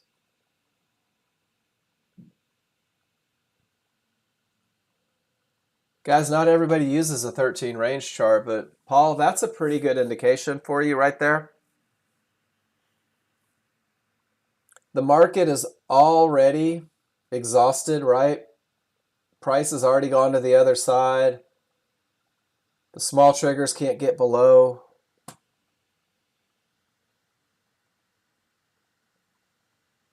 Gary, that's the best advice ever. I'm embarrassed that I didn't say it. Guys, don't cancel your trade. Well, she didn't get filled. But guys, if you take a trade on Simulator, take the trade. It's just fake money. Get the lessons, right? Gosh, there's another one of those termination conditions. Let's see what these circles look like. We knew that we wanted that area to break out, right? That one's not inside of favorable large triggers. But when every chart agrees and everything says up, look at that little second shot. Get through the nonsense. Bing. Right up to resistance. Don't. Ziba, just let it happen. Oh my gosh. I sold my pride for 2 Twinkies and a moon pie. It doesn't do any good. Pride doesn't do anything for you in trading. Yeah, Ziba, just let it happen. And then post the pictures and we'll talk about everything. A loss, and this is one of the biggest challenges, guys, is people equate loss with failure, right? Well, I just lost, therefore, I must have failed. This is the best line I think I've ever read about being a trader, guys. When you stop expecting to win every trade, you'll start winning most of your trades, right? When you stop caring about the outcome and what you worry about is the execution, because what's the execution? And let's break it down a little bit. The execution means that you follow the rules, right? And the rules have already been proven to win more than they lose. Does that make sense? Give me a why, guys. The rules have been proven to win more than they lose. You're going to have to go and study them. Gerson, Chadwick, Ziba, you're going to have to study these rules and quit trying to be rich and focus on the process. Focus on the process that yields results. Focus on the execution. Don't worry about winning and losing in the beginning. I love it because I say the same thing every day, right? Every day I say the same thing. And it's hard, Ziba. I'm like you are. I very much have the Ricky Bobby. If you're not first, you're last, right? If I'm not winning, I'm losing. Well, I realize that I have to lose sometime. And there's this calm that comes about you that when you focus on the execution, you don't care if you win or lose. So guys, here we go. Another gift. Another Friday gift. Shake and bake. I thought you were going for tacos, man. There's no good tacos in Colorado. It's not true. Colorado has the green chili stew. I love that stuff. Apex cares about winning. Apex cares about consistency, Stephen.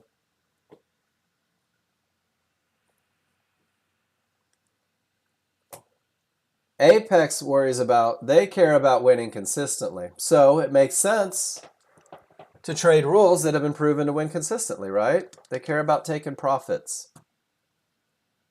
So guys, here's an example of how to write your plan. If you're brand new, if you're still looking for high probability trend trades, if you're learning to read your indicators, focus on your entry points, guys, for 20 days. Ziba, this is for you. This is my loudest voice. Focus on perfect entries.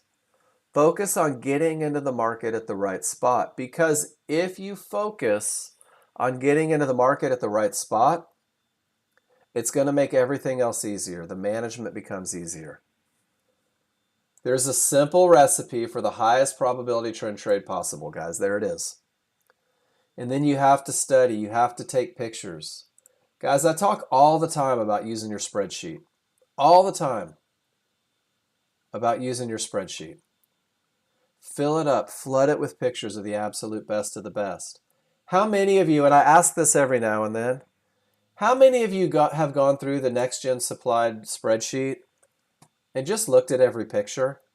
Just sat down for 20 minutes of your day and looked at 100 pictures of high probability trend trades just to burn the image in your mind. Safia, you have?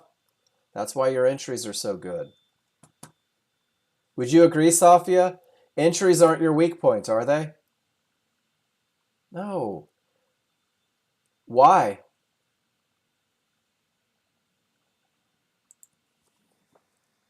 Here, I'll answer. You don't have to type. Because I break rules, right? Why did I lose this trade? Because I broke a rule. That's it. Safia, it takes a while to get comfortable. It takes a while to believe, right? Guys, if I tell you today I'm the best dancer in the world, until you see me dance a couple times, you don't believe me. And I'm not the best dancer in the world. But it's the same concept. Repetition breeds confidence, guys. If you go through this and you really focus on it, I've never had anybody in the history of this checklist do it for 5 days consistently, nothing but, and not be over 70% winners. Ever in the history of this checklist. I haven't seen it. Fact. That's a bold statement, right? That's a bold statement. But it's a true statement. You guys want to know what happens? Can I tell a story? It's Friday. We're going to do story time today. So in a different life, I was a personal trainer, guys. I was much younger, probably in better shape, less surgeries. And I was a personal trainer, and everybody told me, Mark, I want to lose 50 pounds. Mark, I want to lose 20 pounds. Mark, I want to lose 80 pounds. Whatever they wanted to lose, right? And I said, okay, Ben, you want to lose 80 pounds? Here's how you do it. This is what you need to do. And then Ben would tell me, but Mark, I still want to drink beers. I want a six-pack, but I still want to drink my beer. Well, Ben, you can't. Well, Mark, I don't want my joints to hurt, but I still want to eat cake on Tuesdays, Thursdays, Fridays, Saturdays, Mondays, and maybe the occasional Wednesday. Well, Ben, you have to make a choice. Do you want the results, or do you want what makes you feel good in the moment, right? Do you want to be in a trade, or do you want to be in the right trade? And I used to tell people, I said, okay, you're struggling with your diet, you're eating crap. They're like, no, I eat great, I promise. I eat the best food ever, Mark. And I tell them, I say, do me a favor. Take a picture of everything you eat, everything, even if it's one little goldfish from your kid. Let me know. Take a picture of everything you eat and send it to me. I don't care how many times you text me in the day. Make it happen. Guys, the average client wouldn't make it past noon before they quit. Why? Because the average person, until they're 100% committed, won't follow a plan, because they make the decision that whatever is more important. Honest to goodness, nobody made it past noon. You know, when somebody does make it past noon, they start getting results. When somebody does start following the plan, they start getting results. Every diet is the greatest diet in the world if you follow it. Your trading plan is only as good as your execution. Focus on the execution, guys. Focus on simplicity. Don't worry about anything other than the best entry. I would love, more than anything, Gerson, for you to come in on Monday and show me 30 losers with perfect entries. Because we can fix the other parts, right? We can identify and correct the behavior that's creating challenges. Who is this? 10KM, odds favorable, no terminations, perfect entry, second higher divergence with the triggers inside.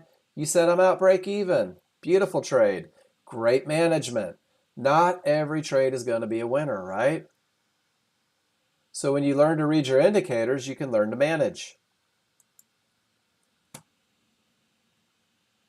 Ron, everything says down, momentum style in, quick profits, momentum style out. Loss of momentum out. Rinse and repeat. Guys, I'm trying not to be soapboxy today.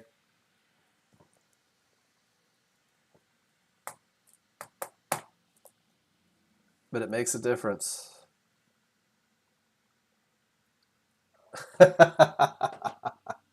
That's it. When you recite the checklist in your sleep and wake up your partner, your buddy asks you a question, all your answers are all charts agree, price and triggers break through an area, buy or sell the pullback to an area, take 5 ticks, 10 ticks, get paid. Do you guys dream about Nexgen new users? I used to dream about day trading all the time. They say that when you dream about something, you're not comfortable yet. Yep. They say that when you dream about something, you're not comfortable yet. Your body hasn't pieced it together just yet.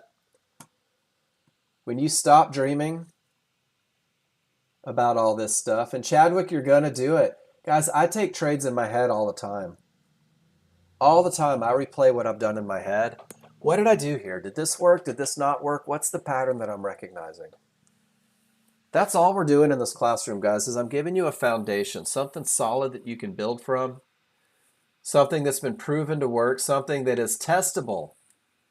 You know what my favorite thing in the world is? Guys, tell me I'm full of crap and back test it to prove that I'm full of crap. Novak Key.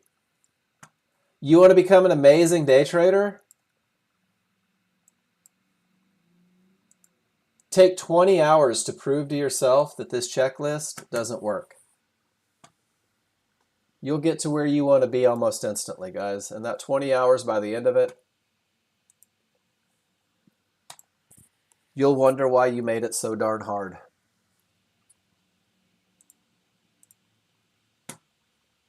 Holding pattern, right? About a mile from Kokomo. I don't watch the news anymore, Gary. Until you find me a news source with good news all the time, I don't watch the news. I have a sketchbook next to me. No kidding. Guys, I have a piece of paper and a pencil. I draw pictures in between trades. It keeps my mind, right? Some people play video games. Some people, I know John Novak loves to he'll listen to reggae. When he wants to get in his mindset and really focus on the best of the best, he'll relax with a little bit of reggae, kick back, enjoy. Yaman. Trading doesn't have to be difficult. We make it difficult.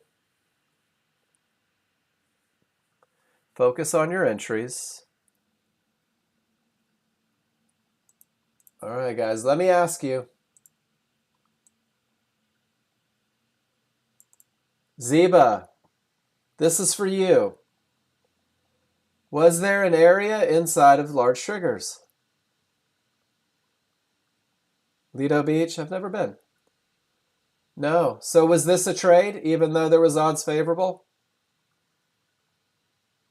What do you think, guys? No. Isn't that easy? And Zeba, I made a picture for you the other day. You weren't in class yesterday.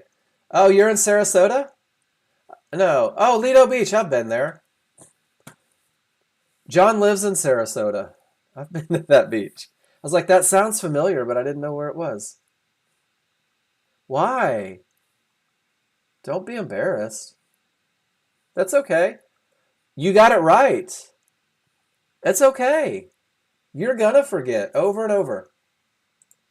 Remember our talk the other day was like, well, if I can't go short, I should probably be looking for longs. I made a picture. Oh, and I lost the picture. Zeba, you're going to forget stuff every day. You're going to have a great day where you can't break rules, and you're going to follow that with a day where you break every rule you could possibly imagine. And it doesn't mean that you're not good at what you're doing. It doesn't mean that there's a struggle.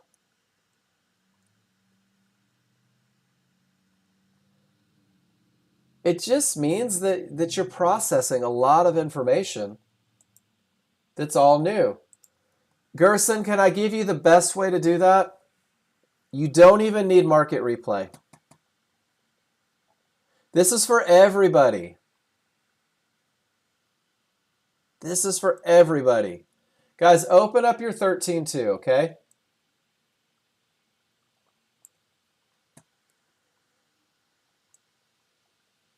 Every time you have odds favorable momentum in a tail, circle it.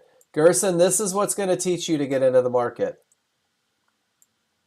Not only is it going to teach you to get into the market, it's going to help you recognize that high probability trend trades don't happen every second of the day. So everything starts, guys. Use this one. Where's it at?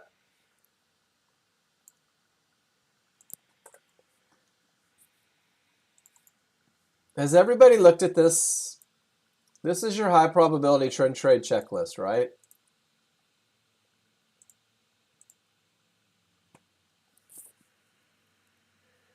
And it does. Safi and Ziba, thank you for saying that because it's true. It takes a minute. Guys, this is the checklist that I just put in the room. So Gerson, if you use this as you start getting familiar, is the market coming from a good top or bottom? What's a good top or bottom? It's a termination condition that creates a full reversal. You have an actual picture of it. So you can go through and maybe your first thing that you look for is I'm just going to look for termination conditions that create a full reversal. And when you get it, you get it. And then it clicks big, doesn't it? And then it goes to the next rule. Do I have odds favorable momentum? So guys, this is rule number one. There it is visually, 100%. You know exactly what you're looking for. So you can start waiting on the 13.2 until this look is present, letting you know that it's time to look for a trade. No termination conditions. Here's some great pictures, right? Great pictures to remind you of termination conditions.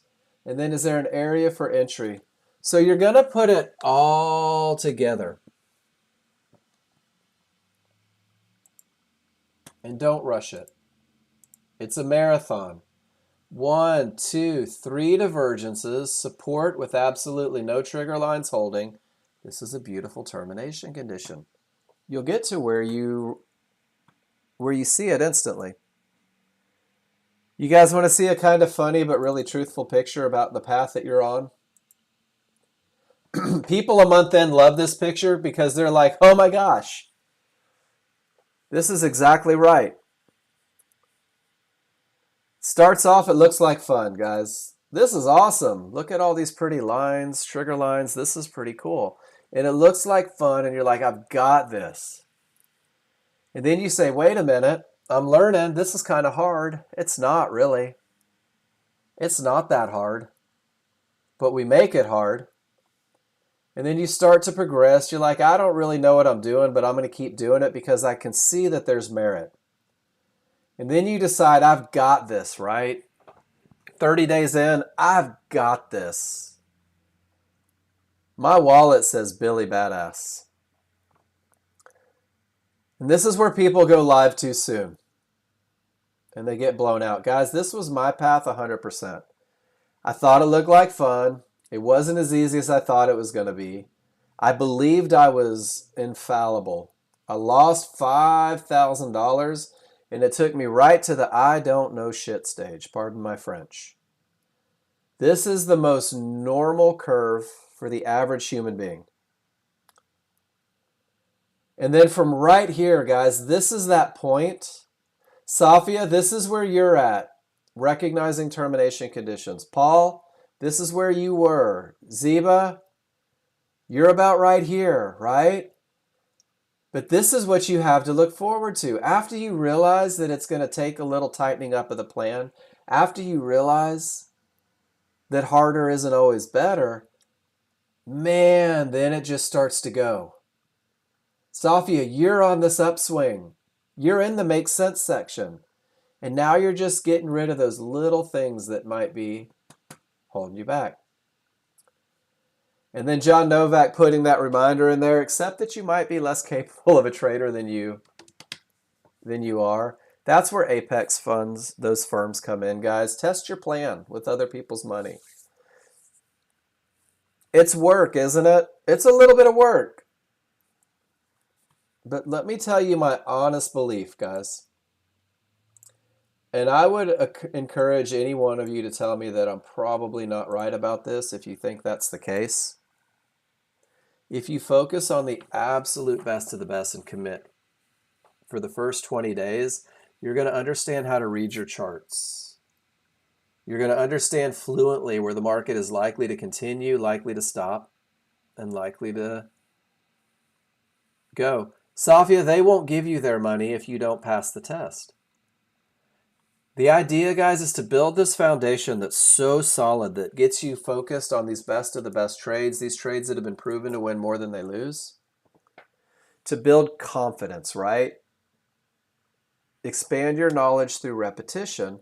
But this high probability trend trade, guys, is something that you can make money with as a brand new user if you focus on it just long enough to be able to get those entries perfect and manage it. Ben, yeah. And Safia, that's actually it. With Apex, I control a $100,000 account with $44 a month. And if I blow out an account, it costs me $40, an $80 reset fee. It doesn't cost me the $5 or $6 grand.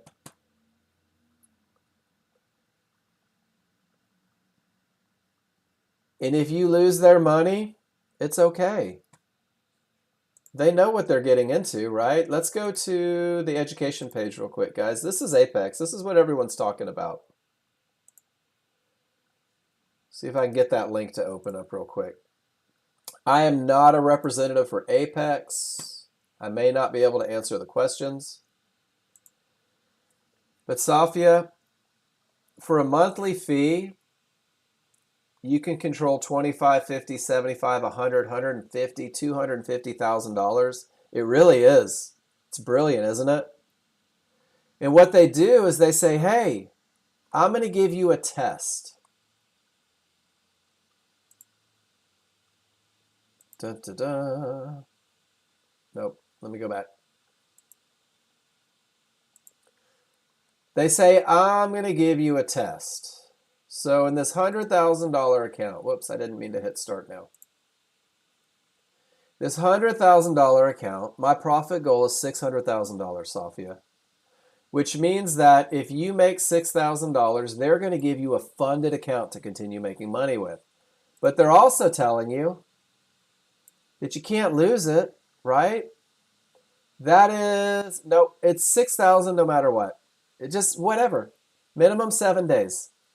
Whether it's 8 days or whether it's 80 days. That's your profit goal. But there's a trailing threshold. If you lose $3,000, and this is on simulator, this isn't real money, well, then you have to start over. You have to do what's called an account reset. And they're going to charge you $80 to reset the account. This is $207 a month. They do sales all the time, 80% off. The 25,000, you only have to make 1,500. The trailing threshold is 1,500. So what you're doing, guys, is you're practicing your plan, right? You're practicing the plan. You've said to yourself, these are my entries, these are my exits. Everything is good. I feel good about the world. I think I'm ready to go live. Let me use a prop fund. Let me risk $100 rather than $3,000. Does that make sense, Safia? It's the same trades. It's the same plan. It's the same everything. But you're proving it one more time. You're proving that your plan is what it needs to be. And if you make mistakes and you blow out, that's okay. No big deal. What he's saying, Safia, instead of resetting your account, yeah, prove yourself to earn an account. Other people's money, right? Other people's money. But guys, you have to have a plan in place. You have to know what you're looking for. Can you guys recognize that the S&P? Absolutely, Safia. So what they do is they give you a license key and you trade their Apex account. I guess if you want to, Gary.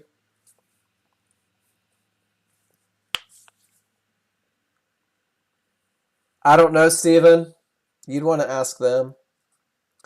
If you blow out your drawdown, I'm pretty sure you lose everything. Yep, that's what I thought. So consistency is key. If you're the kind of person that blows out $6,000 or $7,000 in a day, you're going to have to get that under control before you're trading with a prop firm. If you're the kind of trader that revenge trades, that says, I'll teach you market, and gets run over for $5,000 or $6,000, they do. They have a trailing threshold. Guys, go to their website. Straight from, here, I'll give you the link. Straight from our website. Easy peasy.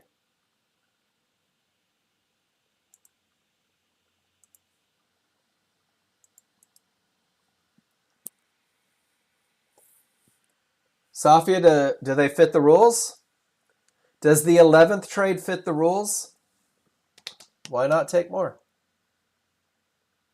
Most of them. Don't limit yourself to a number, guys. Don't limit. I'm going to take 10 trades. I'm going to take 4 trades. I'm only going to take 5 trades. Because if I'm watching the S&P, guys, and there's 50 high probability trend trades, I'm taking 50 trades. Guys, believe it or not, I thought it was confusing too. But what I wanted to do is I wanted to look at one thing, and I wanted to know exactly everything that was going on, right? But if you go to frequently asked questions, they literally answer every question that you could have.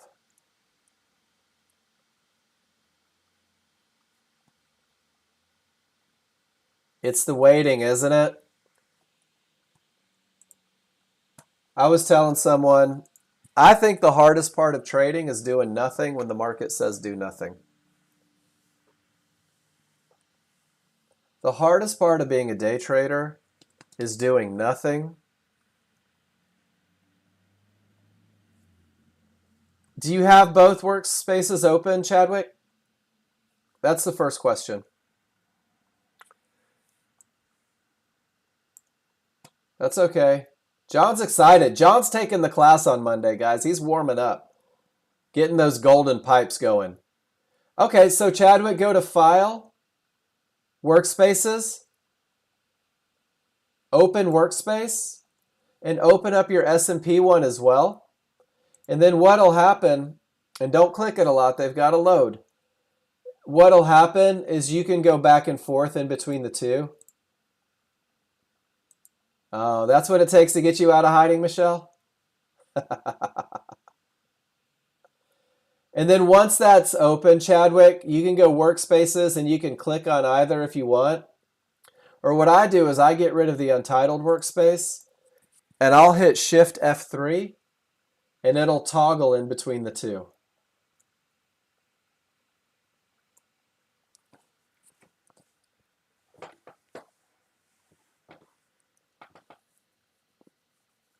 You're very welcome.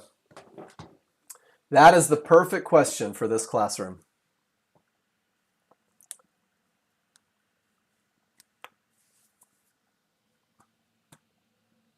What's happening right now in the S&P, guys? Small's above the large are wide, they're angled in the direction of the trend. I'm coming from a termination condition. What do you think?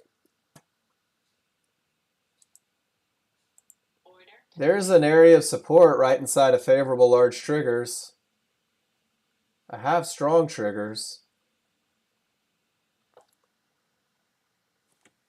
Chadwick, Gerson, Kahn, Black and White Tiger. What do we think? Does that fit the rules? Is this a trade that has been proven to win more than it loses? Is this the trade that gives me the advantage of momentum, the advantage of no termination conditions, as well as the advantage of an area inside of favorable large triggers? My initial stop is outside the window of opportunity.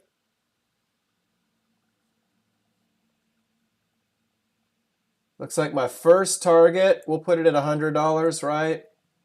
We'll put the second target somewhere around $200, 48. And we'll see if Fibonacci resistance is a good third target. So we're just walking through it, right? Not guaranteed to win, but it has a high chance. This one typically wins more than it loses. The advantage of momentum coming from a termination condition. The advantage of no termination conditions. You have a blue FIBD. You probably paid extra. The one thing I noticed though, guys, is this market's kind of wonky, right?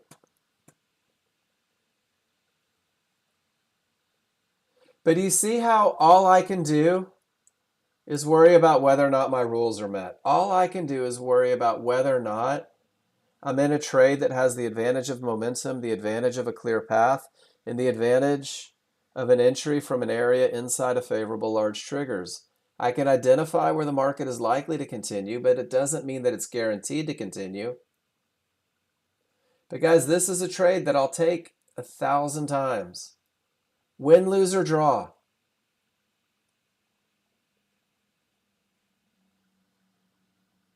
First target's golden, right? We'll see. But guys, I don't care about the win or loss as a brand new user. Do you know what I care about? You guys showing me an entry inside of favorable large triggers. Show me an entry at an area inside of favorable large triggers. And then just like we said earlier, guys, let it do what it does. There's gonna be lessons.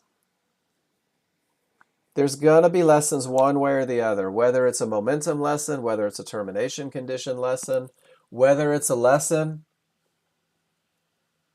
about profits, whether it's a lesson about patience. Guys, excuse me just one second. Well, there's one target, huh? Should we reduce risk? I don't know. Let's do it. Let's just go break even and see what happens. It's probably going to come get me, but that's okay. I'll be right back, guys. Hello, love. Nope.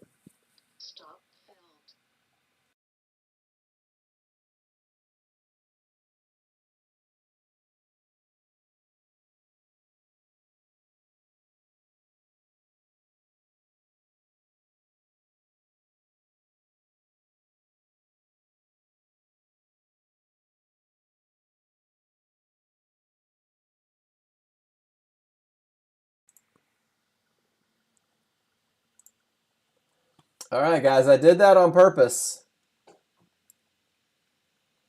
We're turning this into a management lesson.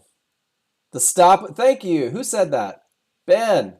I did that on purpose. Dag nabbit, Ben. Guys, when you're moving stops, think about where the stop is. Was that stop at an area of support inside of favorable large triggers?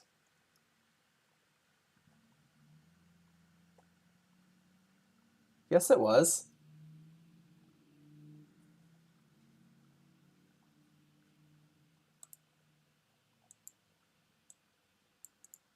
The stop was.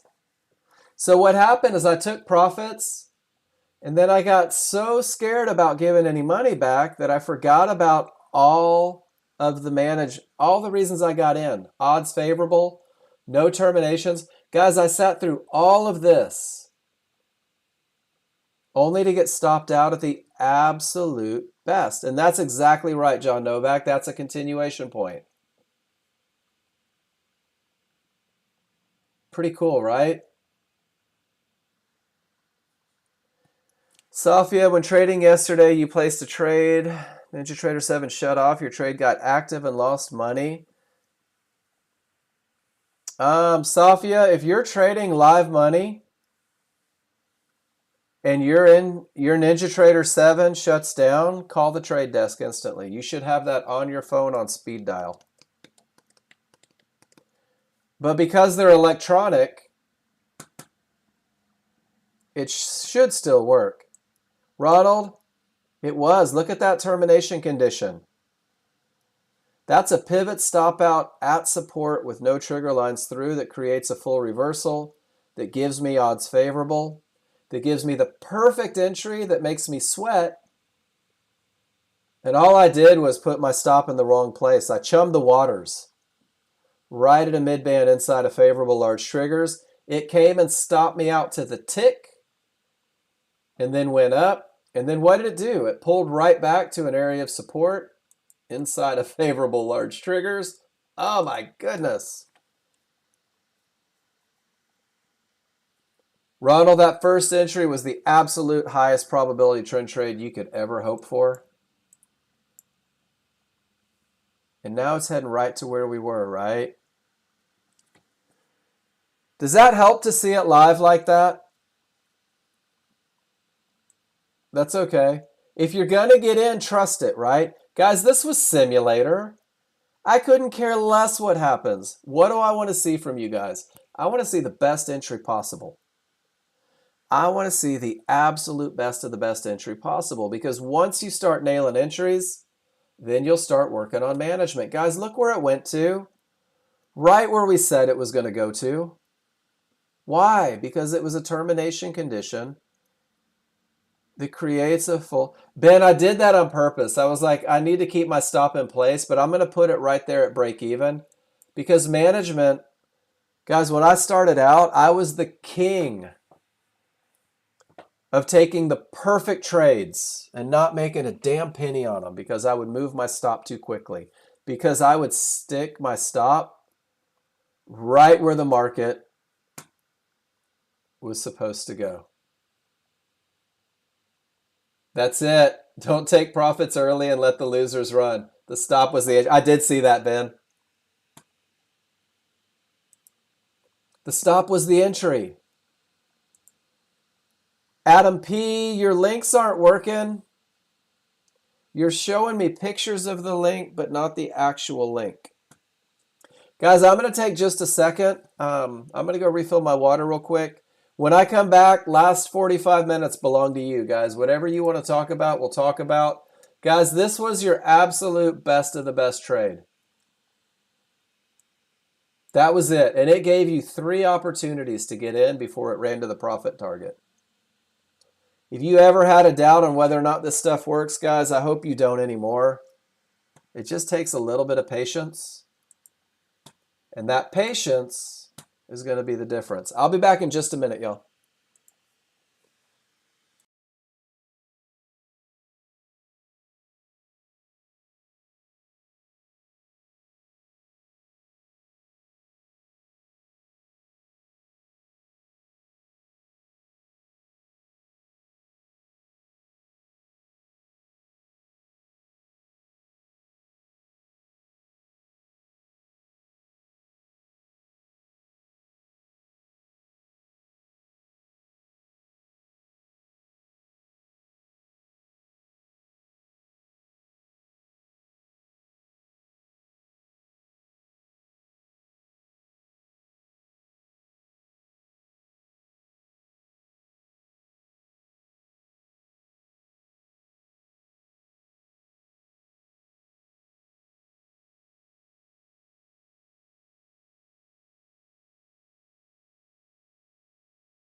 All right, guys, let's finish off. Ben, you said 50-50, not your trade. I saw you post that in there.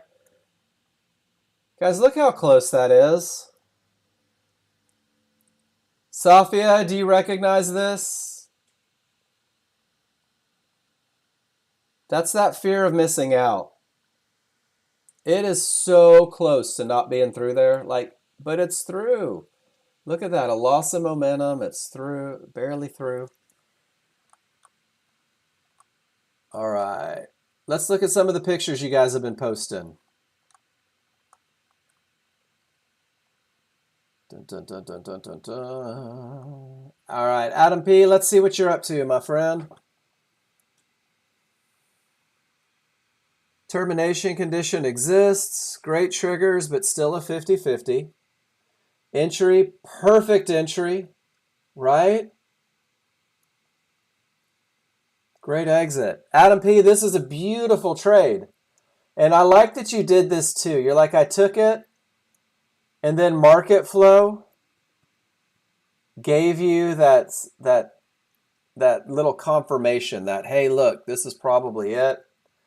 And then you took a little bit of a pullback and still were able to get a beautiful entry on that one. Nice trade, Adam P. I like everything about that. Termination condition, strong triggers with a full pullback. Yeah. So what happened here, Adam P., are you with me? One of the things on this one, if everything is still down, that HVA line, the rules say let it be at strong small triggers or large triggers that have rolled. You're kind of floating in space. The trigger lines are below it. The large are below it. These are flat and lifeless. And you just had that big snapback to the large. Not the best look for an HVA. I want to say Gary showed us a good looking HVA earlier. Let's see if I can find it. There we go. Yep. So Adam, do you see this one? There's your termination. But see how the HVA lines up with those small triggers really strong off the termination? It's just going to make your life a little bit easier on that HVA trade. I think you had the right idea, just a little challenge. Still way too much pressure down. Strong triggers, no termination, doesn't quite make it. And you hop in, but you have that clear path and take it all the way up. Not the best look overall, but 200 profit. Adam, I take it every day. You had every advantage on every chart. Your entry is just a little unorthodox. All right. Who was this? This was D. Strong triggers. Everything says up. You get in a little bit low, D, right? Nice profits on the way up. Little bit below those areas inside of favorable large triggers. Worked out for you this time. Good looking trade. And then I feel like you're missing chart or missing areas a little bit. 52 would have been a great target. Nice job, D. They just all look the same, don't they? Odds favorable, no termination, beautiful entry, target, target. 10K, you did what I should have done, but I was like, oh, let's give a lesson on where the market shouldn't go. Silly me. Zeba, everything says up. That's a beautiful entry. You took quick profits on one. I'm not sure why you got out on the second one.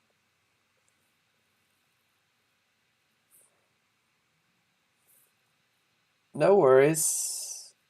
Zeba, beautiful entry. Was it going down? What is that, the ES? How did you know? Because that had momentum up, and that had a clear path up, and everything here set up, And that was an area of support inside of favorable large triggers. I almost feel like that was rules met for a high probability trend trade. From 52.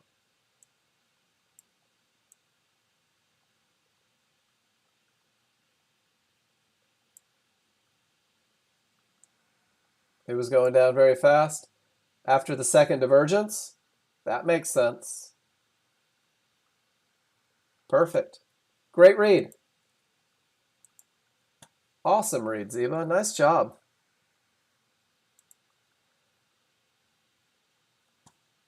So it can be done, can't it? Ronald, you feel like the ES left you? 13-2, no termination, 5-2, everything down and ripe? Probably just wasn't your money then. You have tears in your eyes, Ziba. You just have a brain that likes to move. You want to catch every move. We're going to get you focused on the best moves for a little bit. Ronald, sometimes the market does. Sometimes the market says, you know what? Not your money. You don't get it. I had a really great looking termination condition there, though. I had a big 21 fib. I had a divergence. I had a lower divergence. There really wasn't an opportunity for entry all the way down to support. It happens sometimes. Guys, this is where we make mistakes. This is where people go, but look, the smaller through. I better get in. When you feel like you missed a trade, here's a termination, 50-50, right? Pulls right back to resistance inside of favorable large triggers.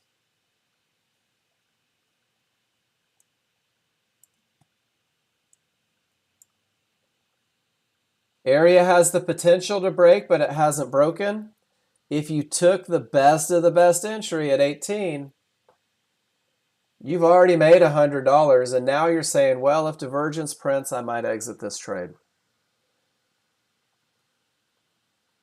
Because this is only an area with the potential to break. It hasn't broken yet. Does that make sense, guys?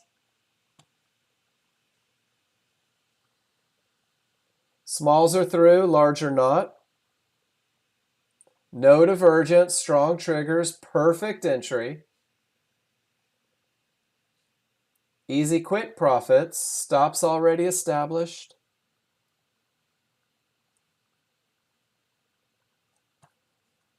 John's got a video for something there. Trading breakouts, managed trade with divergence. I love it.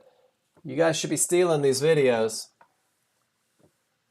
10 km, let me guess. You're on the 04 contract of crude, yes? Let me look.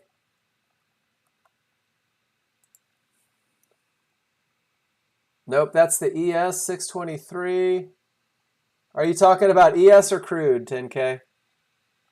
You're on 5? There's a couple different reasons that can be happening. The first thing I always ask people when they tell me that they're different is, do you go through that process every morning of setting up for high performance? Are you deleting the cash and tick? And you're on 8 or 7? You're on 7. There you go. John's going to help as well. The reset and repair would be the next one. That's what he just pointed to. We had some people that the fibs were off, and it was the merge policy. It should be do not merge, and they were having it merge. That made a big difference for a lot of people and got us back in sync. Awesome. Ziba, the 5-1 small triggers are green, the larger red. Absolutely. So Ziba, when we talk about trigger lines, there's always two, right? The smaller you're faster, the larger you're slower. So as the market pulls back a little bit, these trigger lines are going to go against it, especially on a 5-1. Without those trigger lines turning like that, you're probably never going to get to your good entry. Let's see if I can find some pictures of it. Everything says down, every rule is met. As price pulls back, the faster trigger lines turn against it, and it just gives us the push back to the best spot. These will turn against it. It has to happen to get us back to that best spot. It's very rare that the small trigger lines won't turn against you on the 5-1 a little bit, but we're not worried about the color. We're looking at where they are in relationship to the large triggers. So Zeba, if they're outside, we still have a lot of momentum. When they start breaking inside, we're losing that momentum a little bit.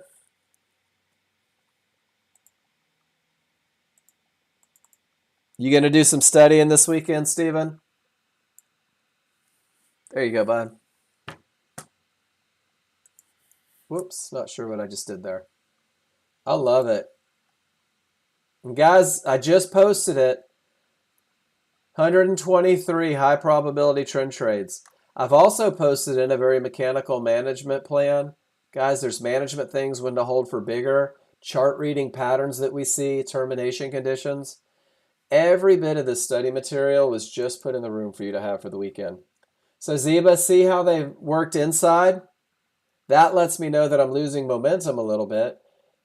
Inside with a divergence kind of confirms it. A second higher divergence confirms it even more.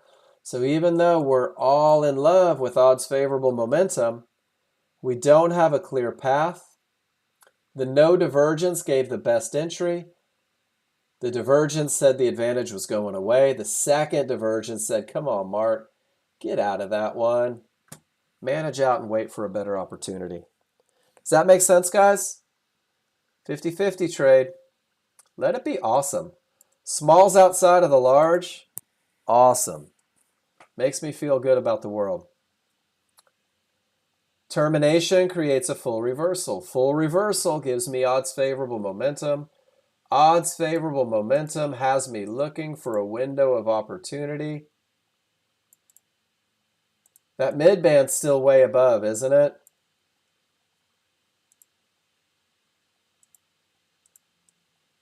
Right now, that's my window. Just saying. Adam, let's see what you did.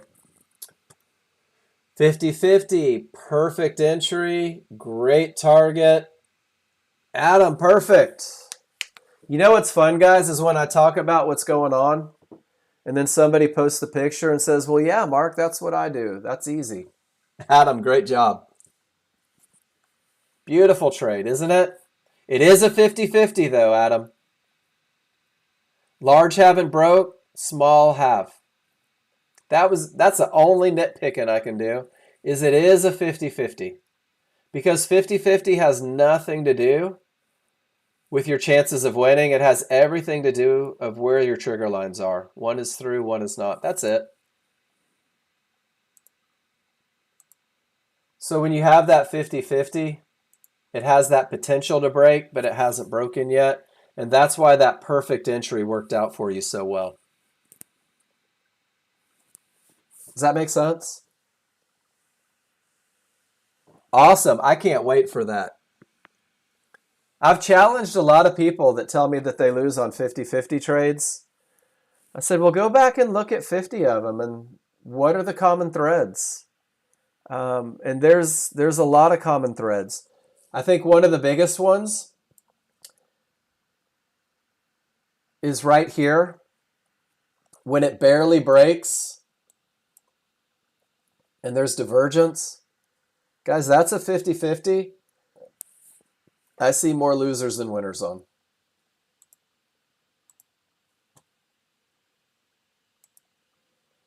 This is a termination condition that creates the full reversal that gives me odds favorable momentum.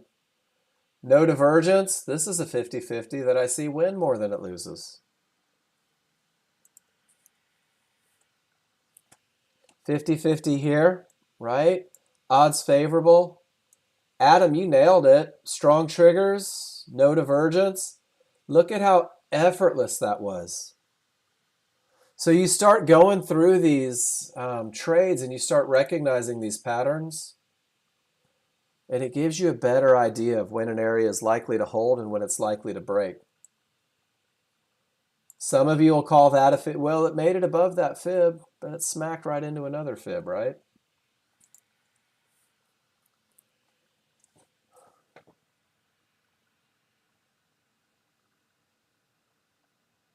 Let's see if this one stays in the window of opportunity.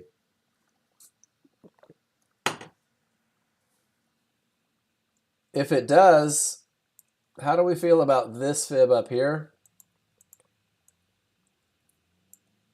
as a potential target?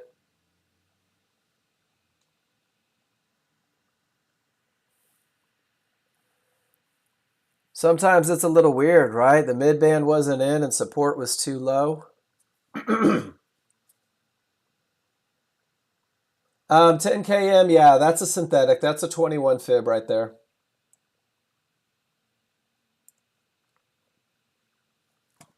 I've got a cool picture of what the fibs are. Just if you guys were curious about it.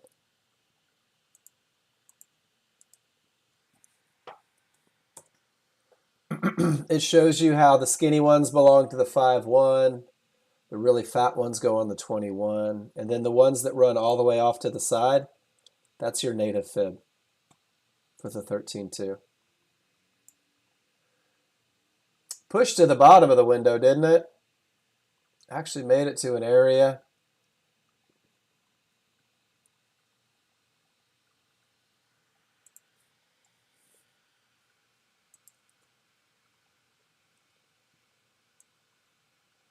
And look at that. The divergences push you up higher. And then the market begins to head back in the direction coming off that good termination condition. Using that small chart to read it. 50-50 trade, right? No divergence. There's your divergence. Adam, can you put that one in your list? That was a 50-50. No divergence gives a little bounce. With divergence, pushes it right through. You're going to start recognizing these patterns. And now we're right back to support, right? So we play if then.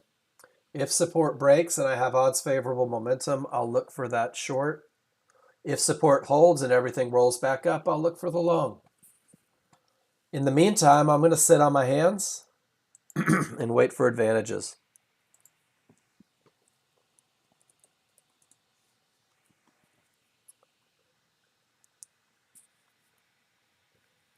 All right, guys, what do you want to talk about? We're getting towards the end of class.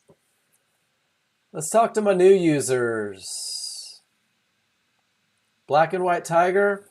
Yes, sir, 10K. Anything I can do for you, Chadwick? Any questions as you go into the weekend? Gerson? Con, are you in here? And it doesn't have to be somebody that's been here a while. Guys, it can be anybody. Mohammed? You guys want homework? I'll give you some homework.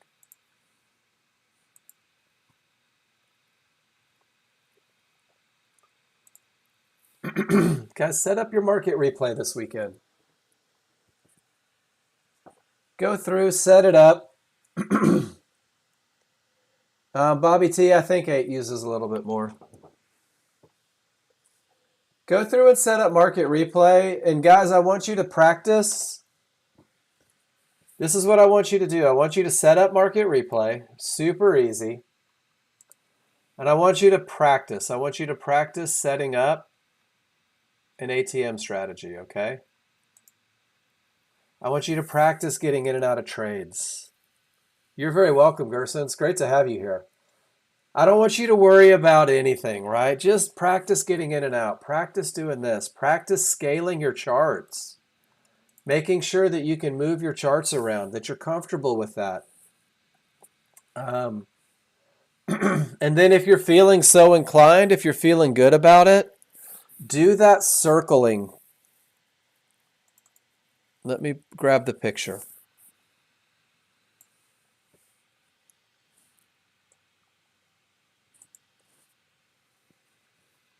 Do that circling, guys, where you go through.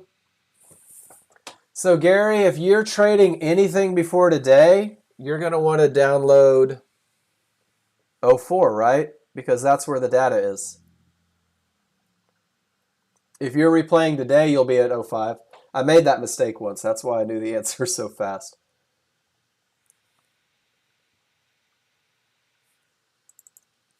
So yeah, Chadwick, Gerson, everybody that's going to be practicing, practice this. Practice circling tails and seeing if it fits the rules. And if it does, practice taking pictures and writing your rules on it. And if you take this time over the weekend to scroll back and do that, you're not worried about winners or losers. You're worried about rules met. That's all you're worried about. Take some pictures. Bring them to class on Monday. Guys, one of my favorite things is when on Monday, you guys overload me with your practice pictures from the weekend. So Adam, here comes an opportunity maybe for your 50-50 study. Smalls are through, large are not. Well, they're trying to break through, right? There's my lowest point of resistance inside of favorable large triggers. I now have a clear path. I now have odds favorable momentum. And I now have a limit order just waiting at the area inside of favorable large triggers. Give me a Y, guys. Do you see it?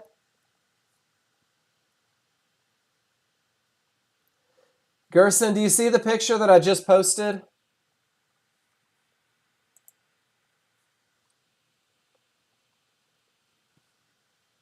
There's all your guidelines in one picture.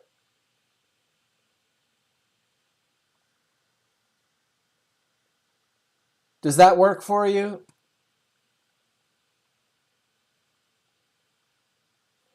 If you need it a little different, let me know. I can make it a little different for you.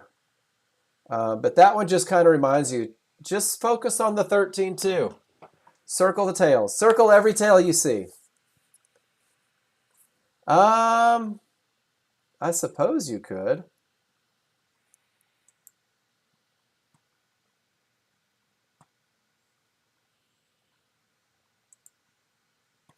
Let me see if in Discord,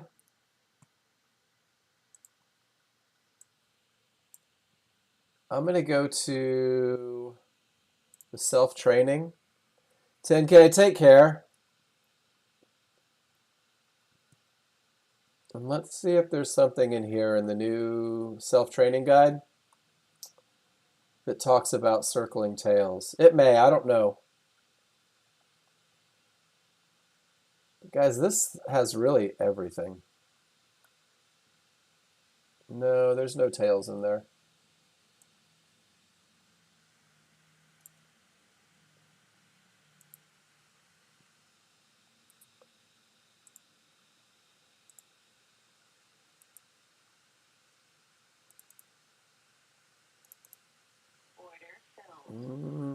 I'm not sure. I was going to try and just kind of copy and paste it. You could probably paste it. There's one that didn't work, guys. Almost instantly. There's one of my costs of doing business. Gerson, you can take the picture and write that out, because I think when you take the picture and write it out, it still gives you, make sure that the rules are met. Okay.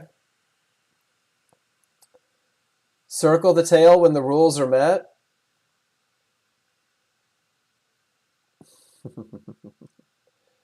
Cost of doing business, Stephen.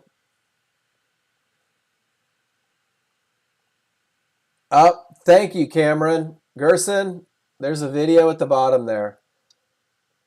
Yeah, Stephen, it's a cost of doing business. That's it, the CODB. And it happens sometimes, doesn't it? And it's never fun. You're very welcome. But it does happen. Anything that wins 70 to 80% of the time has to lose 20 to 30, guys. There's just no way around it.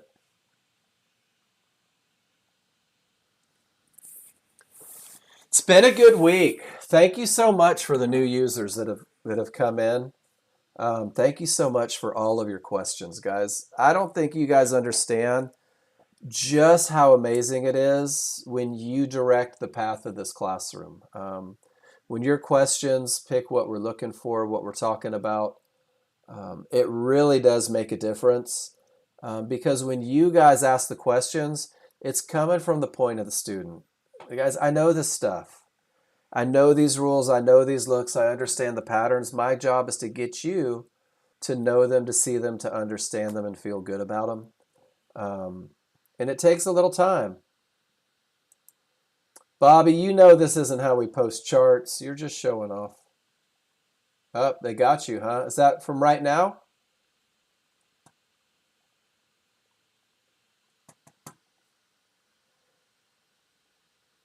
Your account didn't make it, did it? That's what happens when you go over your loss limit. Unfortunately, I've had that external exit, and it's always on the one that wins big. Just paid 84 times.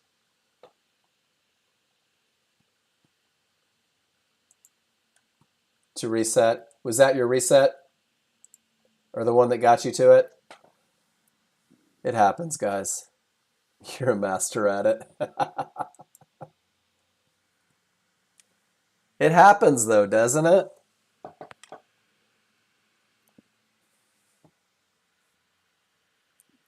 The key is to go back and study. Anything that loses, guys, go back and look at it. Did you follow your rules? Was the execution there?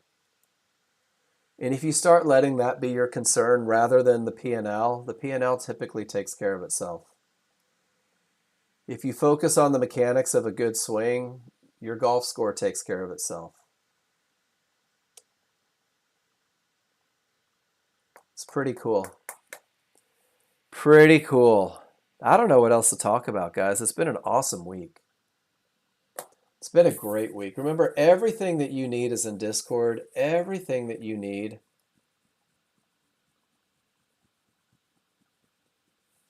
Yeah, with the big sale, just cancel and start a new one, huh? Everything that you guys need is in the education page or the Discord page. Every concept, strong triggers, terminations, entries, guys, they're all there one click away, right? Trade entry and management techniques. They're all right there, one click away. Market replay. Market flow. HVA trades. Maybe you want to be a cryptocurrency. Maybe you want to go through and watch some videos. Guys, the psychology of trading. This is a good one. The hell are they saying in the room? There's your glossary. So guys, as we close out the week, I'm going to encourage you, do some study over the weekend. Think of some questions, write them down, take some pictures. Storm into next week aggressive with a desire to learn and be selfish with the time in this classroom, guys. I want you to pretend like you're the only one here.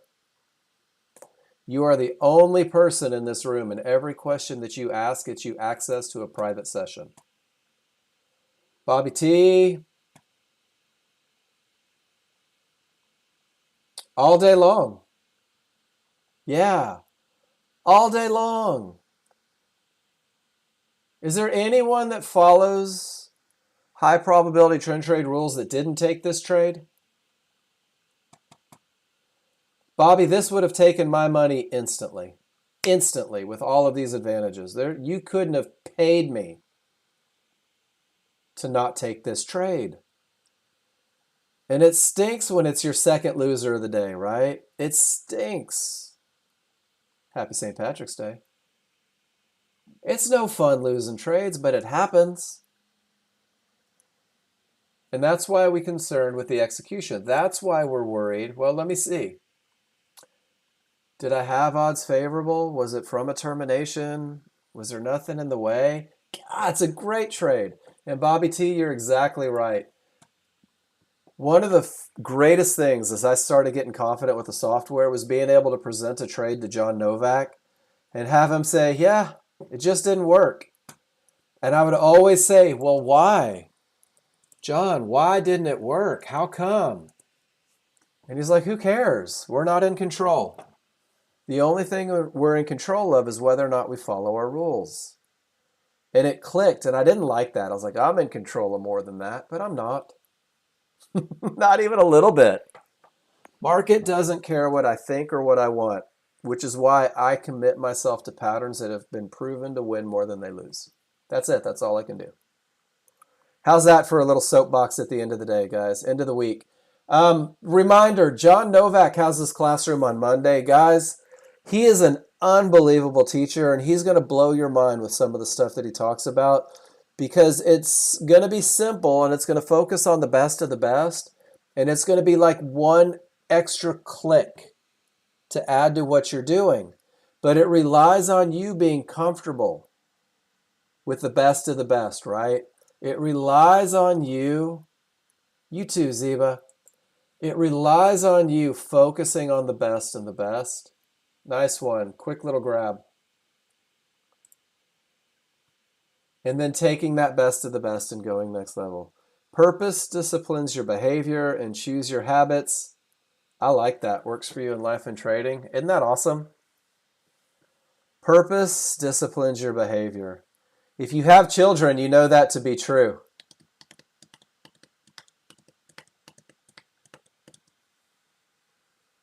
Kevin, if I'm taking my first hit at 100, no, if I'm taking profits at 100, then the first hit has to be 100. The first target is the smaller. The second target is the larger.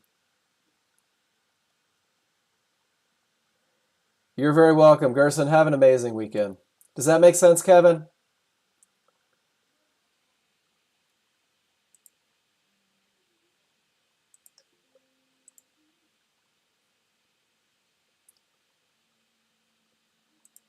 Two targets. The first one's the smaller. Oh, I see what you're saying. So what happens, Kevin? I know the answer to this one. Take care, Stephen. Remember that you're in two contracts, right?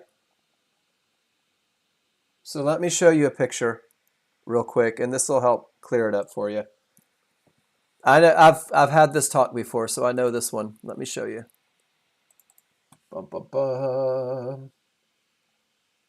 All right.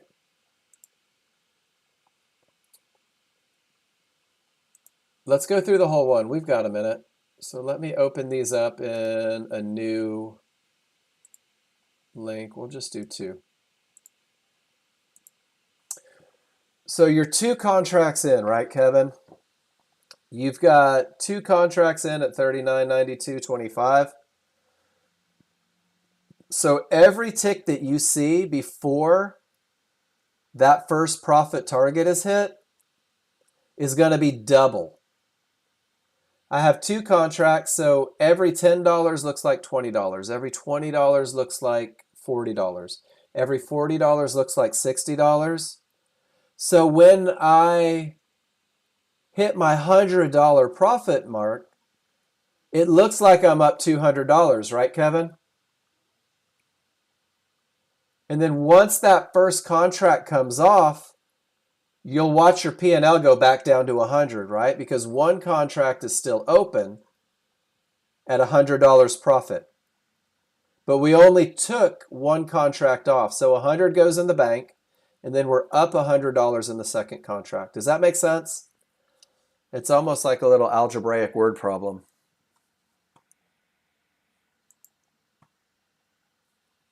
So it looks like $200 right here. Yeah, and we're just going to take $100 off, which means that we still have $100 of open equity. Cool. Guys, that's it for me. I hope you have an amazing weekend. I hope you do something for yourself, relax, do a little study. John Novak's going to be here Monday morning. I'm going to be on an airplane. So I'm going to watch the recorded version of it. Guys, I've heard him say the same thing forever. Yeah, sure, Gary, no worries. And Gary, remember, you're at a point now where if you have a question about what you're doing, post it in here. Guys, you don't have to post every picture. If you don't have a question, if you know that you followed your rules, if you know that everything went well, you're at that point, you don't have to show me everything. But if you're learning and you're not sure, those are the ones that I want to see. Getting drunk on a plane. I am so not good at getting drunk anymore, Ron. Actually, I'm great at it. I stink at recovery. Guys, have an awesome weekend. I'll see you Tuesday morning. John will be here Monday morning. And what I was saying there is, I've heard him say the same thing 1,000 times, but I always learn something new when he and I speak. You will too. Enjoy it. Guys, I'll see you on Tuesday. Take care, everybody.